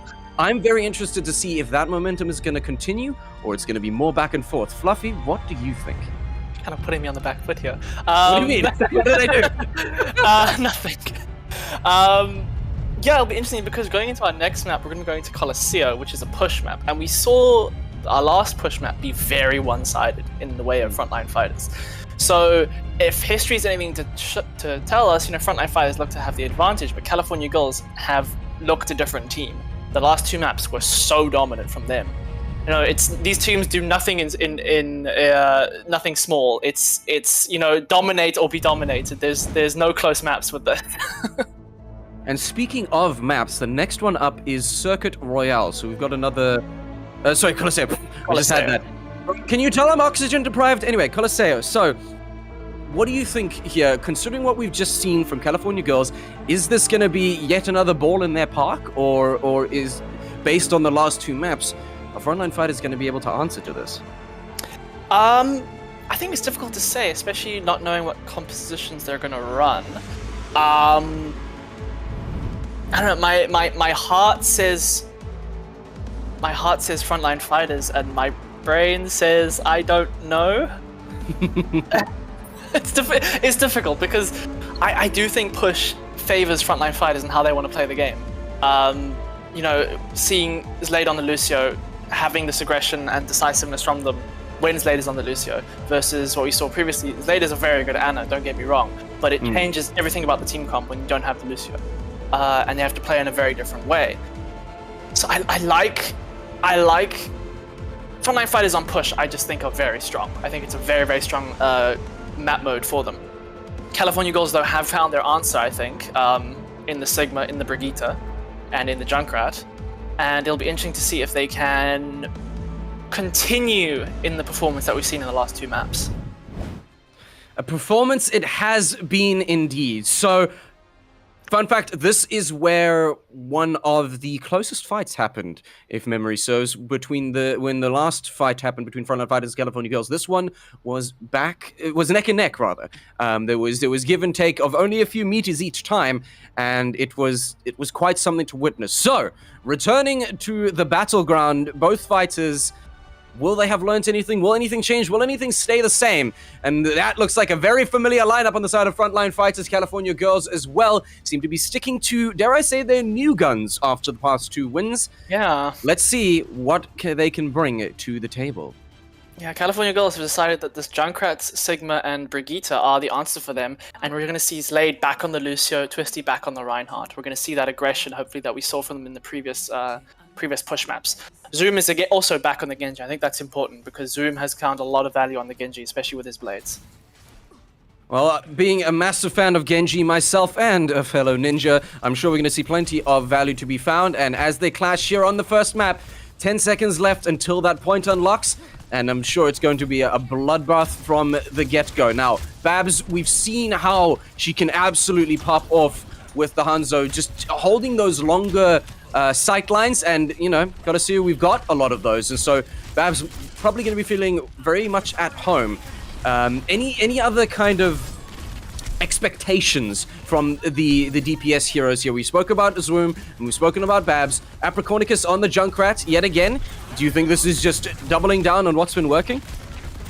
I think this is a response to the aggression of Frontline Fighters, and there we see its strength, putting so much pressure onto Twisty, and he goes down. Frontline Fighters, I think, want to take this aggressive fight. They want to push into the Sigma, but Apricornicus is just playing safe. And there we see the strength again. We see, like we've seen in the previous push map, California Girls got the first pick of this fight, but they're losing this fight. Mid-fight is an issue for California Girls. And speaking of issues, Woom is an issue for California Girls as he picks up Elven Slayer and is just looking to capitalize on it. And there we go, there, the deflex. Oh my gosh, did you see that? What a gorgeous deflex of Junkrat's damage. That was amazing to watch. And Zoom, continue to impress us, buddy. The Dragon Blade is already ready to let rip. The Katana primed and ready to rock and roll. So as they have this high ground, maybe California Girls can capitalize us on this a little bit more. But it's a slow and steady push from Frontline Fighters.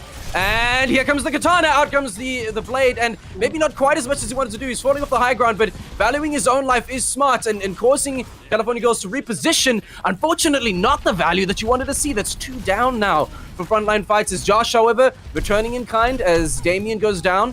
And run away, Josh. That was very, very close. Twisty taking his place and pushing up as Babs gets splattered into the pavement. And Twisty taking out Elven Slayer as well. Here comes the tire. And will we see anything from it? No. Josh takes down the Brigitte instead. And so now California Girls sitting on a lot of ultimate economy, but not what they wanted to see happen. As Apricornicus is on the port and out goes the Dragons, forcing everybody off the points very, very quickly. The Kitsune rushes out, and we're waiting for the flux from Slayer. And then, goodness gracious, out comes Apricornicus to take out Zwoom, and Twisty falls as well to Restio.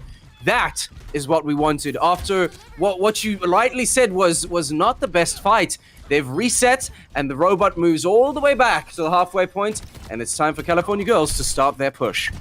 Yeah, that's a really late pick on Diablo. This is much the same way the previous push went. You know, the Frontline Fighters having a dominant tech. Importantly, crucially, California Girls stopped. They managed to stop the Frontline Fighters before they got the checkpoint. That is a massive, massive victory for them, but they're still very far behind. And they're going to have to win 2 fights in a row if they want to take the lead. And here comes the flux. Up they go, down they come, but Zwim says, I don't care about gravity. He takes out Mysterio and Josh, but the tack visor open. Takes out Apricornicus. Josh capitalizing as well on taking out Elven Slayer. Is it more of the same here? Josh, you're taking out BDS fan. Babs goes down, and Damien eventually putting Zwim to rest. But right back in it is Frontline Fighters. Like, oh my goodness, Slade, you're just mean at this point. This is just mean at this point. And yes, they contested right on that checkpoint as well. Out goes the slam. Not much to be seen from it. Twisty, however, does capitalize, taking out the Brigitte. And Apricornicus falls to Slade. Twisty and Antia, however, falling to the 2 big damage pushes from California Girls. Josh falls to Babs as well, who now has swapped out to the Genji. So, Genji v Genji, Zwoom versus Babs. Let's see what we can do with this. And yeah, a great one fight from the Frontline Fighters, but again, they haven't managed to get that checkpoint. And it's back in the possession of California Girls. No, they won the first fight, but they didn't win the second fight. This is the issue with push, is you have to win multiple fights in a row. We're going to see a major stops from California Girls, not just the Genji, but also the Wrecking Ball. And I think without the Junkrat on the side of Frontline Fighters, Elven Slayer is a lot more free to do what he wants. This is more sort of in the line of their comfort picks, was being the tire come in from Apricornicus. Can he find value? If he finds anyone, it's big. Oh. That's big. Taking a tire to the face is Josh, and wow, very aggressive bowling ball.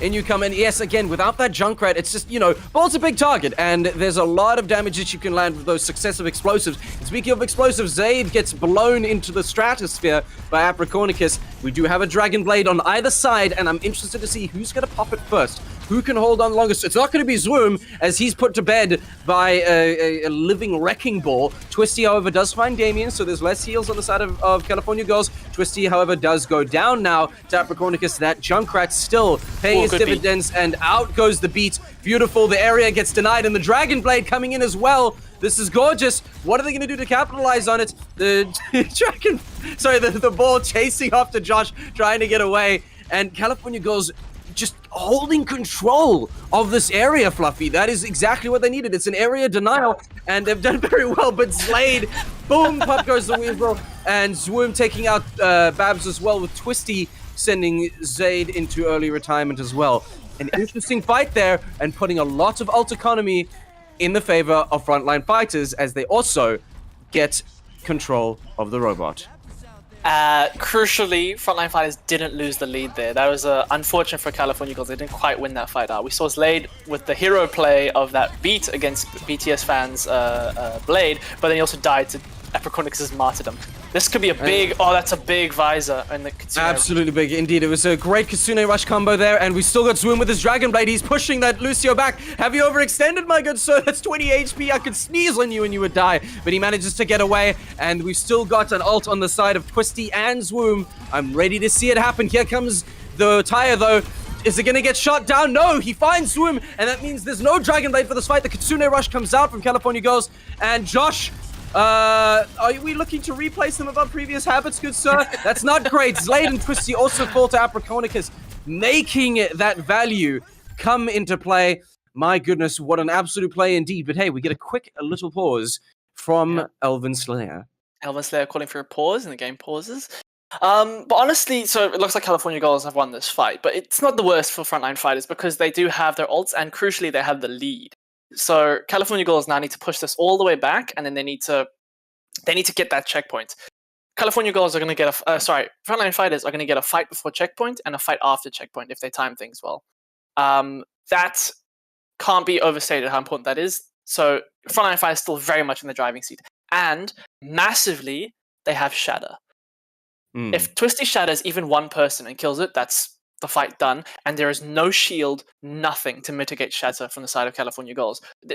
It's all in the positioning and how well California Girls can how aware they are of this Shatter that is incoming. Zoom also has his Dragon Blade, which has got a lot of value in the past. He's been shut down a couple of times with Apricornix's Tire, which is kind of the best response they have in a weird way to it, with the exception of the beat. But Frontline fighters, this is a closer map than we saw before from the previous push map, but this is still very much Frontline fighters in the driving seat. And hopefully they can stay in it, as while we are paused, we can see that California Girls are about to push the robot back. But, again, the checkpoint has been claimed by Frontline fighters. As you said, two of the... two fights are going to have to be won in close succession. One thing I wanted to ask you quickly, Fluffy, as we do get ready to rock and roll again, do you think it's worthwhile doubling down with the two ultimates that they have, and a Shatter as well as a Blade, or spreading them out among the two very needed fights going to be the way to go? Frontline fighters just need to win one fight, honestly, because they're in the lead. If they win a fight and then lose a fight and then win a fight and then lose a fight, and they just alternate, they'll win this map. So it's all about just how much value does an ult get. If an ult gets a lot of value, then you don't need to use the second ult. If an ult doesn't get value, you have to use the second ult. And the Shatter gets value. Oh my goodness, it's great value, but the amazing save from the Kiriko. This is why I love her, and that's two down from Apricornicus, turning the tables completely. Can he get another? No, Zoom takes down Damien. Zoom's finding a little bit of value here, and somehow Apricornicus is still alive. I failed to believe it. Zlade punching Apricornicus in the face, and out comes the Dragon Blade. Are we going to find some good value? No, we're not, because Zoom gets sliced in half by his Genji counterpart. Oh, sorry, I misspoke there. Apologies. We do find good value as the Blade finds two. Zlade takes out Restio. Josh walks into a trap again. And it's two ults on either side here. I think the lack of oxygen is getting to my brain. It has to be said. But Frontline fighters well in control. Fluffy, they're in the driver's seat. What are we going to expect now? Well, it's very much in denial. And out comes the Dragon Blade, the one that I thought had come out. That's a great pick from Apricornicus. Josh does pay with his life, but what else can you do here, Zoom? Yes, you sheath your katana, but that doesn't mean you're not dangerous. Oh, Kiriko, run away, girl. Nope, too late, too little, too late. And Twisty pushing up with Zoom here, and that's another pick. Both healers down, and Frontline fighters are in the driver's seat, but here comes another tire, maybe? Question mark? What are you doing with it? Can you get around the shield? Oh, no. Zoom takes out both Apricornicus and Elven Slayer, and here is Attack Visor pushing California Girls all the way back to their spawn. What an amazing push indeed as Restio does go down. This is a great push. They've got them on the back foot. They're holding them to their spawn doors, and 60 seconds left on the clock. Fluffy, what are we going to need to see from California Girls? Dire straits from California Girls. You're really looking for Damien to get big value out of this upcoming Kitsune rush, but Diablo uses his early, and that might seal the deal for them. It's looking really bad for California Girls. They have to win this fight, and they have to win it decisively. Well, they didn't. Yeah, they take out Twisty, but Zoom and Antio and Josh are ready to return the favor with 3 picks of their own. Kiriko trying to get away from Slade. You absolute bully. Zoom is the one to put Damien away. Josh, you know what? He killed himself with his rocket. We'll touch on it later, my brother, but right now we've got another Dragon Blade and an Earthshatter. Can you bring it in to good value? The Hammer Down comes out. Zoom isn't there to capitalize, but it's a 10-player kill streak from Apricornicus that's eventually shut down. We have 5 seconds left. Frontline fighters are still here. Can they do what they need to do? The area is denied by Elven Slayer, but is it going to be enough? Twisty is low health. The Frontline fighters are very much on the front line. It's 2 kills for the California girls, and that might be enough to keep them off the payload. Overtime is still in effect. Slade is nowhere to be seen for the barrier, and now it's going to be chugging back. Frontline fighters, you've got to regroup, and you've got to regroup well. Yes, the California girls hold it now, but we know you've got the ult economy, and we know that you can make good use of it. It's overtime. Let's see what you can do. This fight is going to be brutal. The blade engage incoming, good cleanse, but there's just too little, too late. I think it's over. This might be it for the California girls. This map has gone against them. That being said, they are getting picks. They're getting picks indeed, but after that incredible Dragon Blade, I don't quite know what to say. No, Elven Slayer does go down. It's a 5-player kill streak for Zwoom, and he just stops. He lands, he hits the ground, and he knows full well that Frontline fighters are the ones taking this map. 3-2 to the Frontline fighters. I feel so bad for Damien though in that in those fights, because there was that massive shatter and he got the huge cleanse and then everyone died. And it's like, you make that big play and it doesn't get you anything. So feels bad, Damien. But that was very similar to how we saw it was closer, sure, but it was very similar to how we saw the previous push map going. And it's a worrying sign for California girls. If momentum is shifting back to Frontline fighters, if California girls can't adjust again, as we've seen them do before, we might be looking at going in. Frontline fighters only need one more map and they win the series. Indeed, it's not only match point but series point, and Frontline fighters are look, both strong streams, yes, and California girls, I would like to reiterate, have shown a strong return. Hopefully, this change, this win from Frontline fighters on the game mode that we were suspecting to be more in their ballpark isn't going to knock them too much mentally. I don't think that it will. I think California girls are strong. I think they are ready to bring the fight back for another 2 maps and claim their own victory. That said, Fluffy, Frontline fighters, it's series point. You know what that can do to the psyche of many a good competitive player, both good and bad. So, how are they going to juggle this? And again, let's talk about the compositions. The Junkrat seems to be the favorite pick now for Apricornicus. I hope that's not going to go anywhere. And the Genjis on both sides are fantastic. The ball for Slayer, right? Personally, I think I've been seeing a lot of value come from both the Slayer and both the Hammond and the Sigma. But what are your thoughts on the tank picks moving forward? So we're seeing a lot of flexibility out of Twisty, and he has the support in the backline for what he's playing. We saw him playing Monkey when Slade was on Ana. We saw him playing Reinhardt when Slade is on Lucio. And we saw him playing Diva when Slade is on Lucio for that really aggressive dive. On the other hand, we're seeing Elven Slayer play Wrecking Ball and play Sigma. Sigma for when they want to soak this pressure and back up and take these long sniper fights. And then Wrecking Ball when they want to be aggressive. The Wrecking Ball, it didn't work that well last map, but Sigma was working really, really well for them in the previous 2 maps. I don't know, it's an interesting back and forth between the 2 tanks, because Elven Slayer is I want to say a better tank than Twisty. I mean, he's playing the game a lot longer, but Twisty has been playing very well, and he has the support of his team around him. Whereas, I don't know, Elven Slayer is kind of playing his own battle when he's playing Wrecking Ball. Wrecking Ball is a very independent hero, whereas Twisty always has the Lucio with him. If he's playing Reinhardt, he's got that Lucio to help him, to speed boost him across and stuff. Which is not how Frontline fighters want to play. California girls want to play. They're playing these individualistic heroes that then group up on a target. They find the Kiriko or the soldier, and the Wrecking Ball slams and the Genji dives him. That's how they're going to play. It's 2 very different styles of play, but both are working at times. The Wrecking Ball is also, I think, a counter pick to specifically what the Frontline Fighters are running. And we've seen Frontline Fighters respond with the Junkrat. I think the Junkrat is a counter pick to the Wrecking Ball more than anything else. Because when he's not playing Wrecking Ball, he's not playing Junkrat.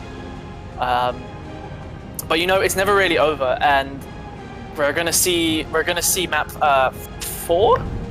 No, 5? 5. We're going into map 5 now. We're gonna be going into Pariso. Map 6, sorry.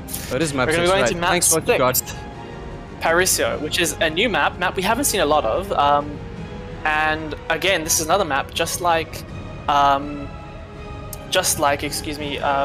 Circuit Royale, where the second point is dominated by high ground.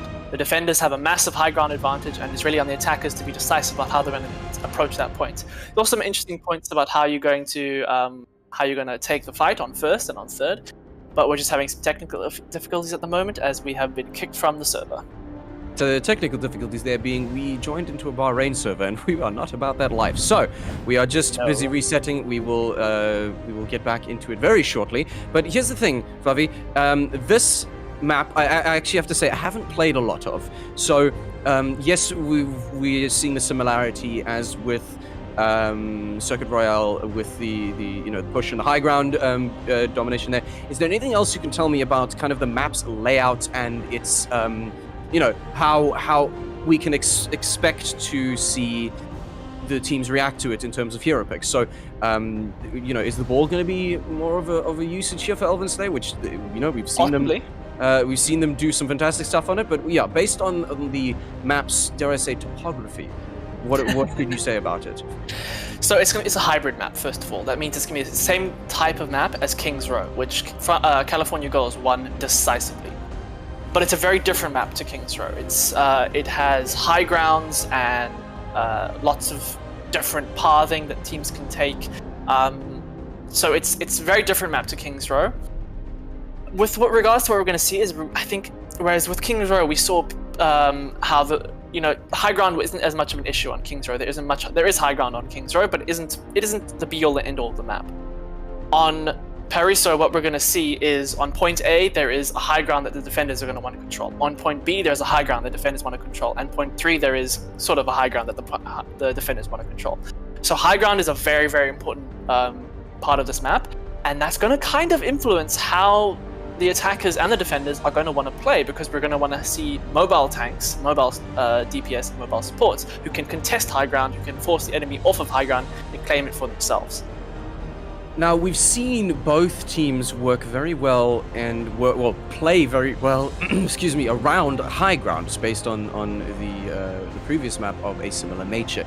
Could you offer any words on maybe which team has the better high ground kind of performance? I think it's difficult to say.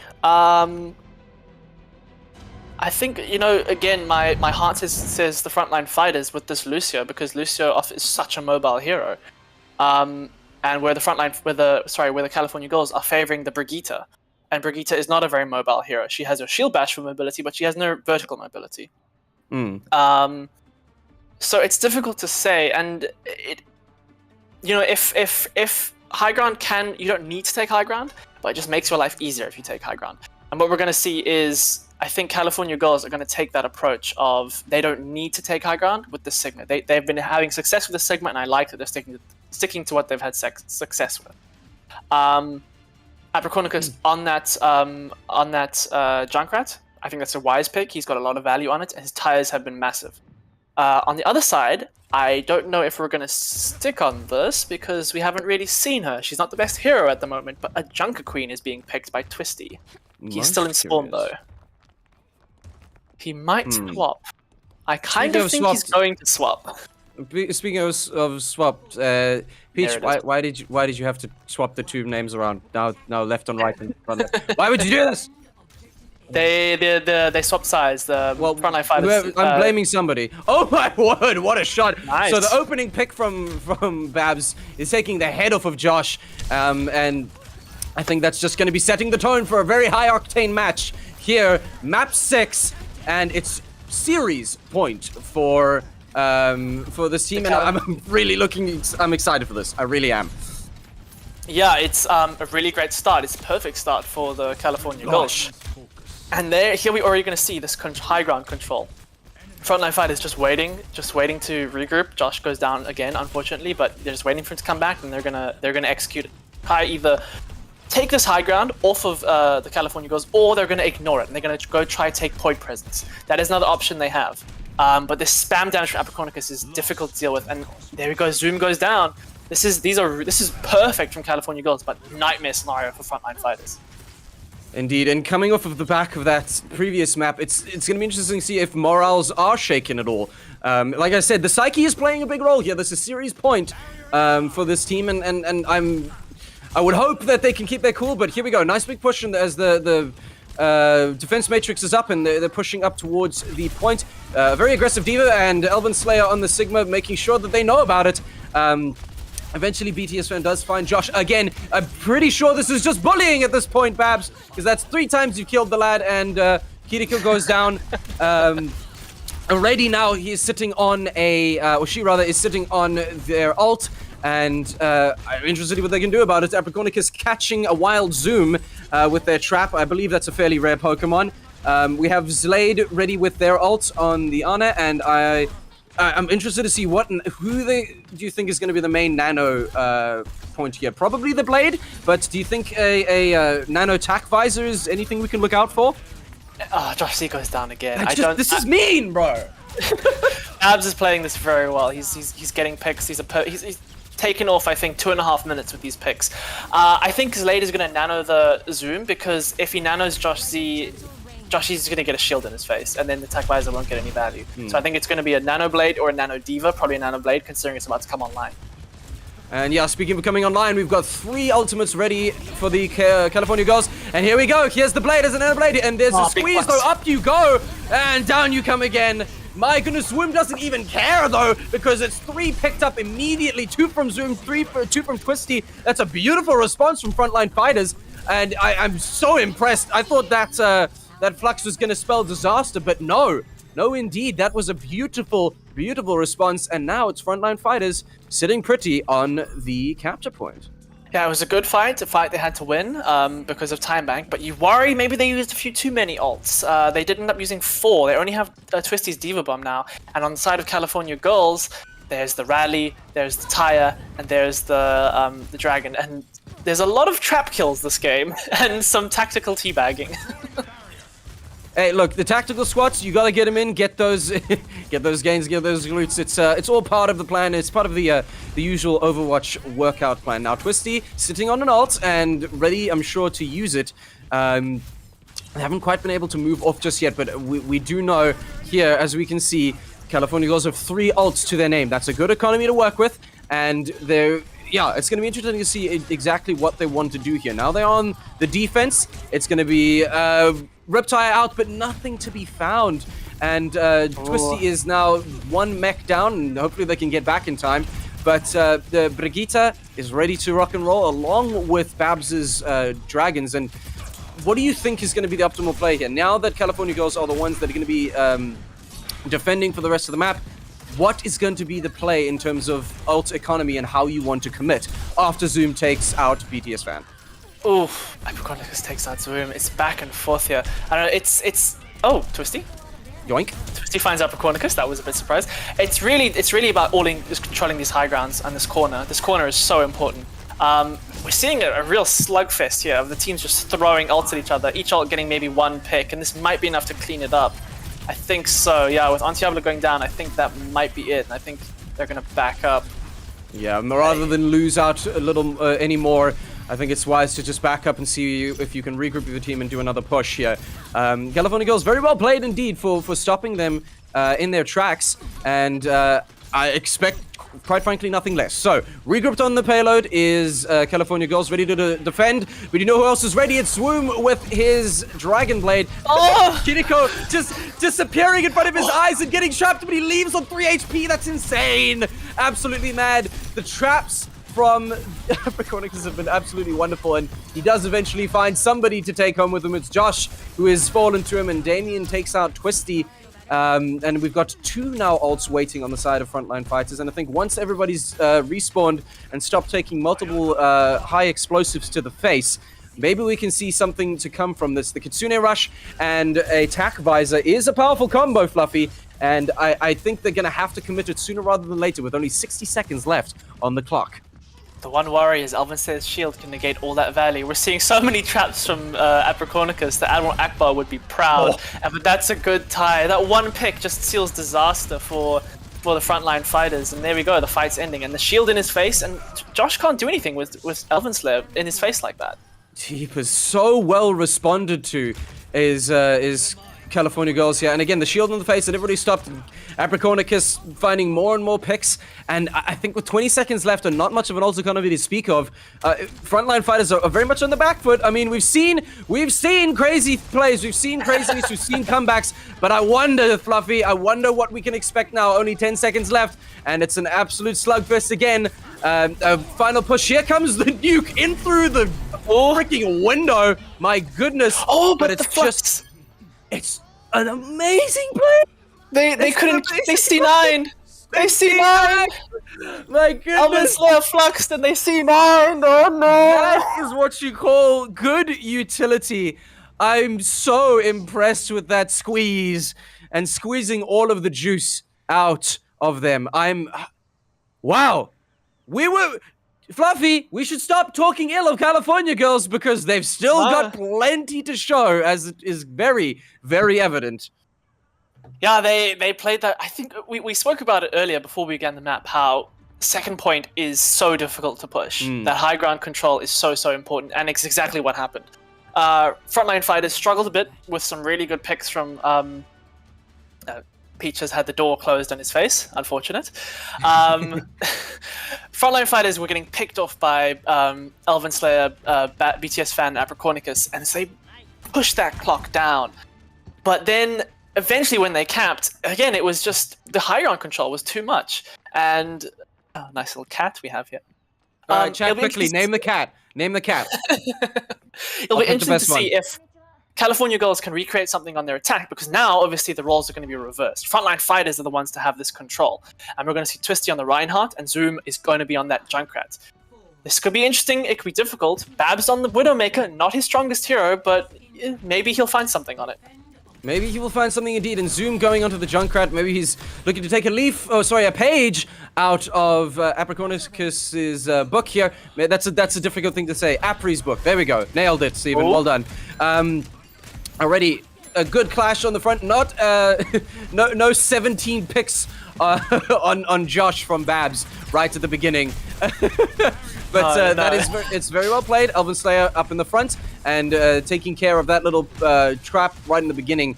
But yeah, Twisty back on the Reinhardt, and I know we spoke about it before. They've done a lot of good work with that Reinhardt, and maybe it's time we see that once again. But, as I said, Caster's Curse.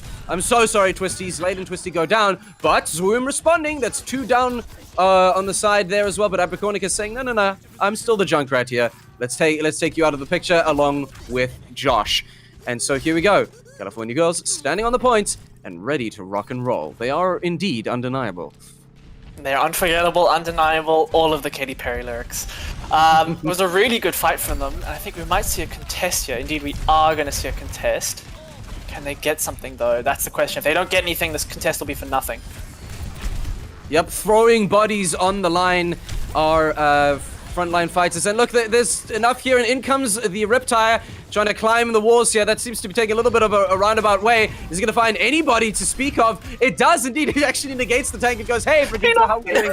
But it's a C9! Oh no! So plenty of kills from Frontline Fighters, but it's too little too late. They step up the point and C9 comes into play. Here comes the payload, and Frontline Fighters, what are you gonna do now? It's a disaster. They won the fight, but they got off the point, and oh no, Frontline Fighters, what are you doing? They started this so well, and it's just falling apart. That's all falling apart. I have to just mention it as well. I saw in the chat somebody called the previous C9 a Flux 9, which I think is absolutely brilliant. But plenty of ult economy on California Girls, and I'm sure they're going to be looking to capitalize on it. Here, speaking of an ult, is a Tire climbing the rooftops. They're already dead inside that room, Apricornicus. You're going to have to find somebody else, and find somebody else you do. Swoon goes down, and the payload is approaching its checkpoint, or its destination rather. This is so close, and the Kitsune Rush comes out. They've got so much ult to speak of, and out comes the Dragons as well. The Gravity Squeeze slams Josh into the pavement. He's a pancake, and Twisty trying to bat off Lucio off the map, but no, he's going to skate his way back up. Elven Slayer taking out 2 from Frontline Fighters. Yes, it's a contested point, but oh my goodness, what an absolute ult committal. The beat comes down. Oh my goodness, and we've got a Kitsune Rush, but whoa!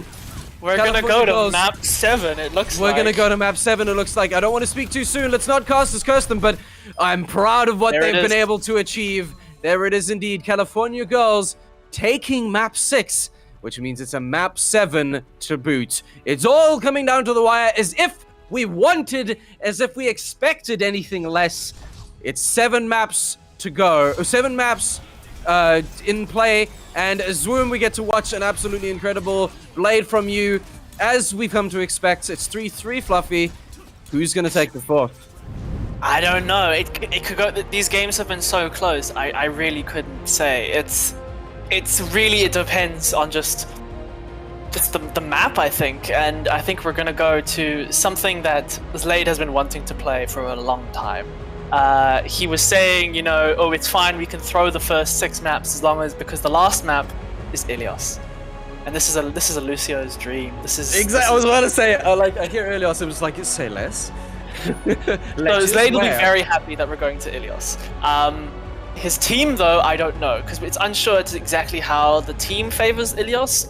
California Girls might like Ilios, we don't know.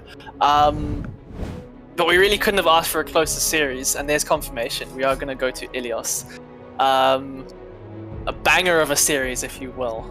Absolutely, and I'm honestly very happy, just from like a narrative perspective. You really want your grand finals to be something spectacular, and spectacular they have been. We went 2 in the way of Frontline Fighters, 2 in the way of California Girls, and now 1-1. 1 point left is what we are looking at, and going to Ilios. I'm Slade, please, if you don't get at least 1, I'm going to be very upset, and you are no longer invited to the D party, but that's okay, because these grand finals have given us so much to talk about. I'm blown away, or at least I would be if I had oxygen left to speak. But Fluffy, Ilios, we've got a lot of ledges, and now obviously a very different topography as opposed to the previous map. What do you think is going to change now based on that fact? So the 3 maps are very different. We've got Well, which is the one Slade will be looking forward to, which has the hole in the middle of point, and Slade will do his best to knock someone into it, inevitably. Yes. The rest of the topography of that map is, it is quite an open map with high grounds around it, but they can be difficult to use. Momentum in control is very important, just like in push. It's similar in that way to push. Ruins is a very different map to that, because we have the point sunken into a hole, and snipers can be very, very strong on this map. And we've seen how Babs enjoyed playing the Hanzo earlier, so maybe that will be a map where he could have some success. And then we have Lighthouse, where each team will have a high ground, and they can control that high ground quite easily. But then point is in an enclosed off area, off to the side in the Lighthouse. And one option is just to control that point. You know, if you have control of point, you don't need to leave point, and you can just bunker up on point there. Whether the teams decide to do that, you don't know. Yeah, you don't need to, but sometimes a Flux 9 has a different agenda for you. Flux 9. Yeah, hopefully we don't see that moving forward. Yikes. I mean, look, I think that's got to be probably one of my favorite plays from this. But hey, the music ramps up, and it means it is time for the final map. Ladies and gentlemen, it's Frontline Fighters versus California Girls. 3-3, and first to 4. Map 7 is ready to rock and roll in your grand finals of this Overwatch Kiriko Cup. It's all coming down to this, and I'm honestly could not be more excited. You can already see the players in chat. They know what's coming. Babs is BTS fan is saying, "Why well? Why did we have to get well?" They know what's coming. Slade is immediately going to go for the rollout. He's going to look for that boop. The one concern is maybe they know where he's going to come if the rollout is telegraphed. Compositionally, we're going to see exactly what we expected from the California girls. They're going to be playing that Brigitte. They're going to be playing that. Chat sends you your energy. We are doing our best, Slade. We're going to see the Sigma. We're going to see the Brigitte from the side of California girls, and then we're going to see the Diva and the Genji from Frontline Fighters. So we've seen this before. How it goes is really dependent on how the teams play this. And here we have the rollout from Slade. Oh my gosh, Slade, you absolute machine. But here's the thing, if you are expecting it, can it come to fruition? He's just scouting. You just turned yourself into a freaking friendly UAV online, man. That was wild. You're just up here checking out where everybody is, and we've got a satellite in the sky. But the clash They're begins. pinging him. They know he's there. They know he's there. Friendly UAV, ready for tasking. Now, control point unlocks. And already, Jeepers Twisty, you're already very low. Be careful, brother. You're in your baby diva. Zoom takes out Apocornicus, and they make sure to take out the baby diva as well. I'm sure the diva is a very strong pick as well for this particular point to be able to boop people out of the way. A pseudo boop, as it were. Multiple falling on the side of Frontline Fighters. California girls coming out strong here and claiming the capture point first, as Josh tries to run away but catches kunais to the spine. In a really well played fight from the California girls. Again, they're soaking that pressure really well, and even though they lost the first pick, they picked up the pick on the tank onto Twisty, but that's an issue. Apocornicus is down. They now have a lot of their damage gone. That is exactly what we were looking for, Slade. You boop and you serve and you slam dunk. Elven Slayer says, "Excuse me, those were my players." Slade gets taken up by Elven Slayer, but in response, Josh and Swoom, they take out their own players. And my goodness, there we go. Slade, more than happy to roll out all the way back onto point, but the capture point now sits in the hand of Frontline Fighters, and I'm sure he's giggling all the way to the back. Slade, I think, is very happy right now. That was a really, really good play from him, and that's just two instant massive picks. Ult-wise, now Frontline Fighters in the driving seat with this blade come up, and here it is. Here comes the blade indeed. It's a great Suzu, but can he capitalize? And he still can. There's amazing Swift Strike. Swift Strike. I can't, English is difficult. Elven Slayer and Ristio go down. BDS fan taking out Zoom, putting a stop to his rampage. But Slade and Josh both take out two players as well. So, we're looking at this ult economy here. We've got two ults about to come online for California girls. Do you think this is going to be able to be a turning point for them? Or are Frontline Fighters quite well cemented at this point? It might be. The Flux has got a lot of value in the past, and Restiosen's rally might make Please, the it's a team... Flux 9. Thank you. Restiosen's rally might make it just a bit difficult for Frontline Fighters to burst through that HP pool, but BTS fan goes down, and that's really bad. That's really great for Frontline Fighters. Really nice aggressive fight. Slade dies to the martyrdom. Slade dies to the martyrdom again, as he said in chat, worth! But wow, Frontline Fighters really bringing the fight. Multiple of California goals get taken out, and that's going to have to be a reset. And slowly but surely, that capture point ticks up. California girls, you've got plenty of ult economy to work with. Can you make it happen and swing the tide in your favor for this last 20%? Plenty of ults, but not much time. It's last fight now. If Frontline Fighters decide to take this fight aggressively and get a pick before California girls can engage, this might be it. And speaking of an engagement, here comes the attack visor and the nuke. Can they do something with the nuke as much? But wow, that Suzu was beautifully timed. The attack visor, however, still in play. That's a 10-player kill streak. And two of them go down. Slade takes down another two with a beautiful beat as well to keep his team alive. California girls losing another, and it's only the Brigitte left alive. Overtime, and for what? As Slade jumps onto the head of the Brigitte just to put insult to injury here. My goodness gracious me. Score 1-0 indeed, Athena. And that is to Frontline Fighters. Round 1 complete. Roll on round 2 on Ilios. The Lucio map is over now. Now maybe California girls mentally weren't prepared for this Slade's Lucio. They knew it was coming, but maybe they weren't prepared. Now we're going to go over to Lighthouse. Very different map. High ground control is very important, as well as point control. And we're going to see Babs swap over to the Echo. Maybe that's just to abuse that high ground. Elven Slayer going over to the Wrecking Ball. Very different look from the California girls. Exact same comp from Frontline Fighters. To be fair, it worked for them very well. Why change what's working? Exactly. Sticking to their guns. If it ain't broke, don't fix it. And they certainly are fixing to capture that point. In they come, both teams about to converge. And quite frankly, I don't think we're going to see anything less than peak performance from both of these teams. Now, one thing I wanted to touch on real quickly before the blows start exchanging. The Echo pick, do you think it's more to abuse that aerial and the verticality and less for their ult potential, Fluffy? Yeah, I think it's just they need to contest these high grounds, and it's someone who can follow up with Elven Slayer. Elven Slayer pile drives someone, and then just like that, those stickies were great from BTS fan. You know, this Echo does so much damage, but she is susceptible to a competent hit scan. Well, despite the damage that Echo's putting out, it's Frontline fighters to claim the first capture point. Slade getting yeeted into oblivion. But as I say that, you know what, Steven? Maybe stop making predictions, all right? California Girls respond very, very quickly and take the capture point back for themselves. Zoom gets taken out, Twisty's knocked out of his mech, and okay, goodbye. Thanks for checking gravity's working. But yes, a good play nonetheless. And now California Girls in a rather advantageous position, and it's Frontline fighters that are going to have to respond to this interesting positioning from California Girls. California Girls are now controlling Frontline fighters' high ground, so it means approaching point is going to be difficult for the Frontline fighters. Good positioning, good aggression that we're seeing. Ult economy is against the Frontline fighters, but they've got that early pick, and Zoom gets a nice blade. Oh my goodness, the early pick into the blade. That's 3 down for California Girls. Make it 4. What a blade indeed. And in comes the hamster ball. Maybe too little too late. I don't know what you're doing, but delaying the inevitable. How are you still alive? This is just you making me look bad. Thank you. Cool. Zoom with 5k. Zoom with the 5k indeed. Very, very well played, and I'm sure he's going to be happy about that. The capture point changes hands once again, and is ticking up for Frontline fighters. Now, we do have the area denial on the ball. California Girls have ults ticking up very, very quickly, Fluffy. How do you see this playing out in terms of ult economy? I think we might see Elven Slayer engage with this.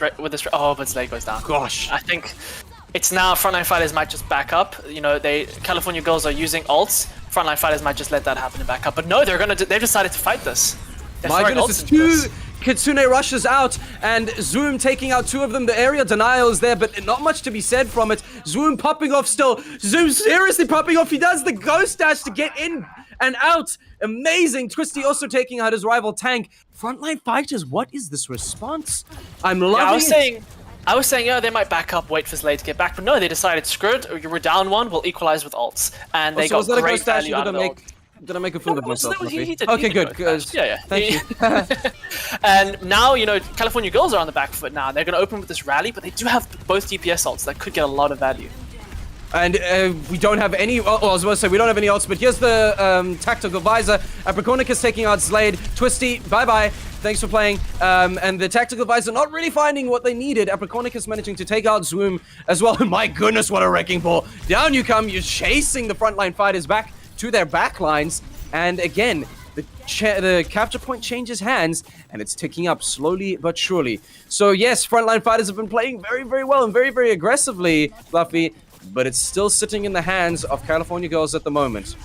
Yeah, it's an even fight, but we're going to see a Zoom Blade combo with the beat. This could get a lot of value. There's 1. He's going to go for the Echo dupe, and he might get the Echo as well.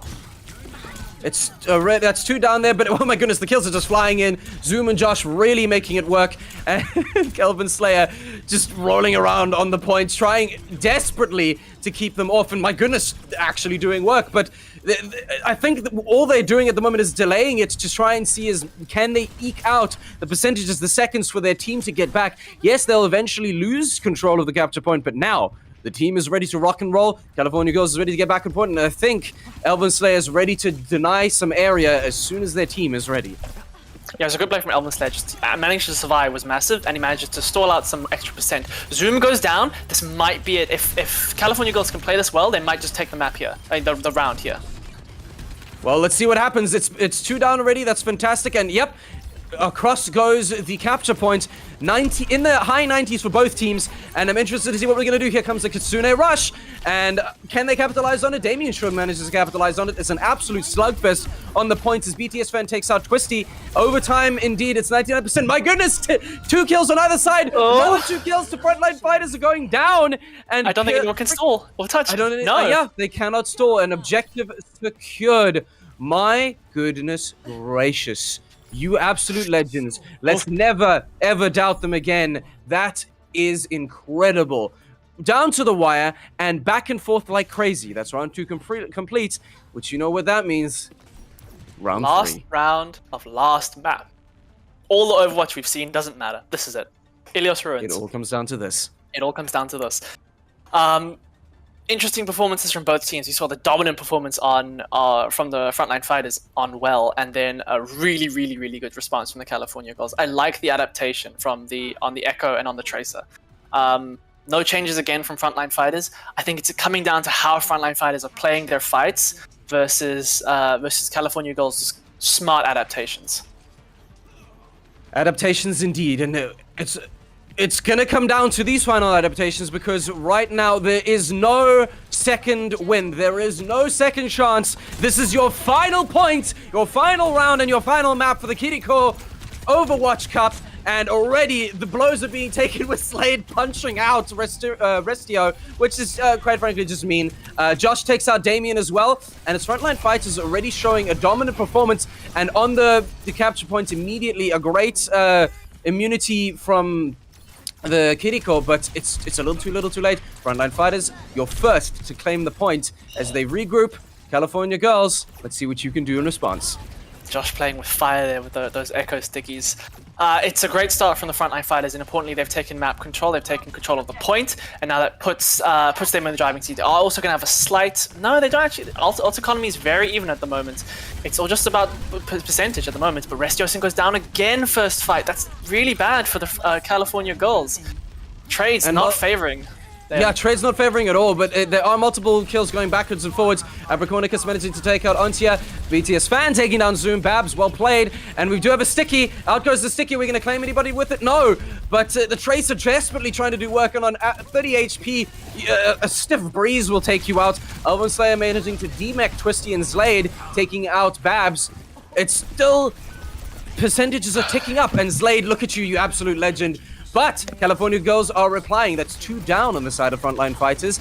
And we've got an aerial denial ready to rock and roll. Zoom takes out Restio. Capricornic is taking out Slade. Zoom taking out another, adding that to their slay. And Zoom now with the blade, and they take out Babs. But oh my goodness, you're at such low health. What are you going to do with it? Not quite as much as maybe you were hoping.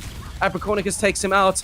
And it's maybe looking to swap hands. Nope, out goes the nuke. Very clever, though, to make sure that none of the California Girls can stand on point at that point in time. So they're taking out Apricornicus. No. I'm running out of oxygen, but it's not great. What are they going to do? It's contested, but it doesn't matter. As long as they have the point, the percentages are going to be ticking up. The adaptive circuitous engage. And now D.Va looking to cause some havoc. But there's so much Frontline Fighters still on the point. Zoom taking out Restioso, and... a beautiful play from BTS. Thank you, California Girls. I was running out of things to say. That fight started on 50%, and Slade stalled out so expertly. He stalled and stalled and stalled and gave time for his teammates to get back, and they just stalled until 99. At this point, Frontline Fighters need one fight. That was expertly played from Frontline Fighters. Bad situation for California Girls. We've seen a swap onto the Moira. Restiosin wants to survive a bit longer.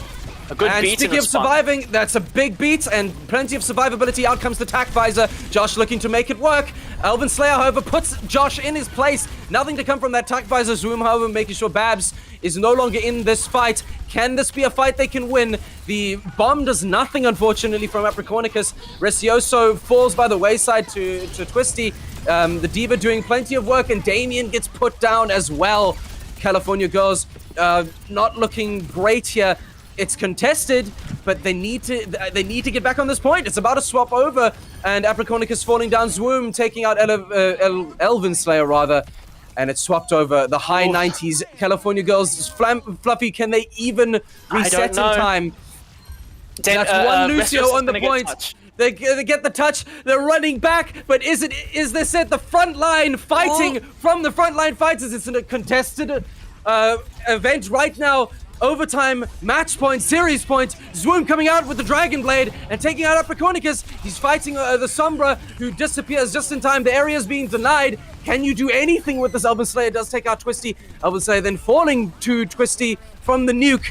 And Swoom making sure that they have less heals. The Lucio is down, and it's just enough. as the beat comes down. They drop the beat, they drop the fighters, and they drop the title in their laps. Beautifully played from Frontline Fighters. They are your round, your map, and your series champions as the Kiriko Cup comes to cessation. It's a beautiful play from all teams, but at the end, it's Frontline Fighters wearing that crown. Oh, it's played with the lovely play. And my favorite great we got moment to see from the that. entire thing is the play of the game, as if we couldn't get better enough. That was a great series, and like the stall from Frontline Fighters there at the end was so exceptional, and then they just took their time and took their ult fight when needed. That was a fantastic series, so well played by both teams, so back and forth. Going into that last map, you really didn't know who was going to take it, and I think, you know, we couldn't have asked for a better ending and a closer match from the two clear best teams in this tournament. Best teams indeed, and yes, there only is going to be one winner, but I think we've all won over this past weekend. We've all won with the phenomenal Overwatch that's been played. And Frontline Fighters, yes, you walk away heads held high, but I encourage California Gales to do the same after those games. You've put up a phenomenal effort. Everybody is proud of you, and especially our Frontline Fighters with 2 newer players on the team. Beautiful plays from everybody. That does bring the Kiriko Cup to an end, but the Overwatch action doesn't need to end because it can continue with you. There's more competitive Overwatch to be found very, very soon. Until then, however, myself, Snowball Ninja, and Fluffy, you can find us on the socials if you have not yet had enough of us. Can't imagine that.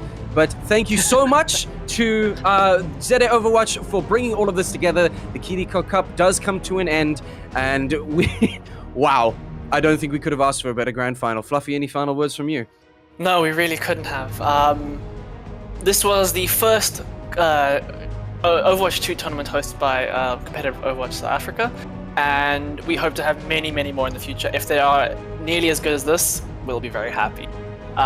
You can find ZA Overwatch on Twitter at ZA Overwatch, self-explanatory. Yeah, there are lots of tournaments going forward. This was more of a community tournament, but in the future we're going to have competitive tournaments as well.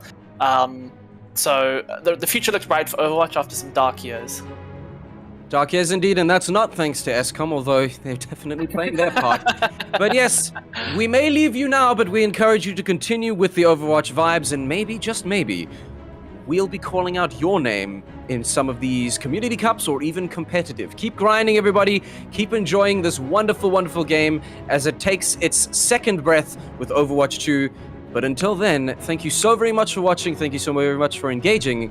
And we'll see you next time. This is Fluffy and Snowball Ninja signing out.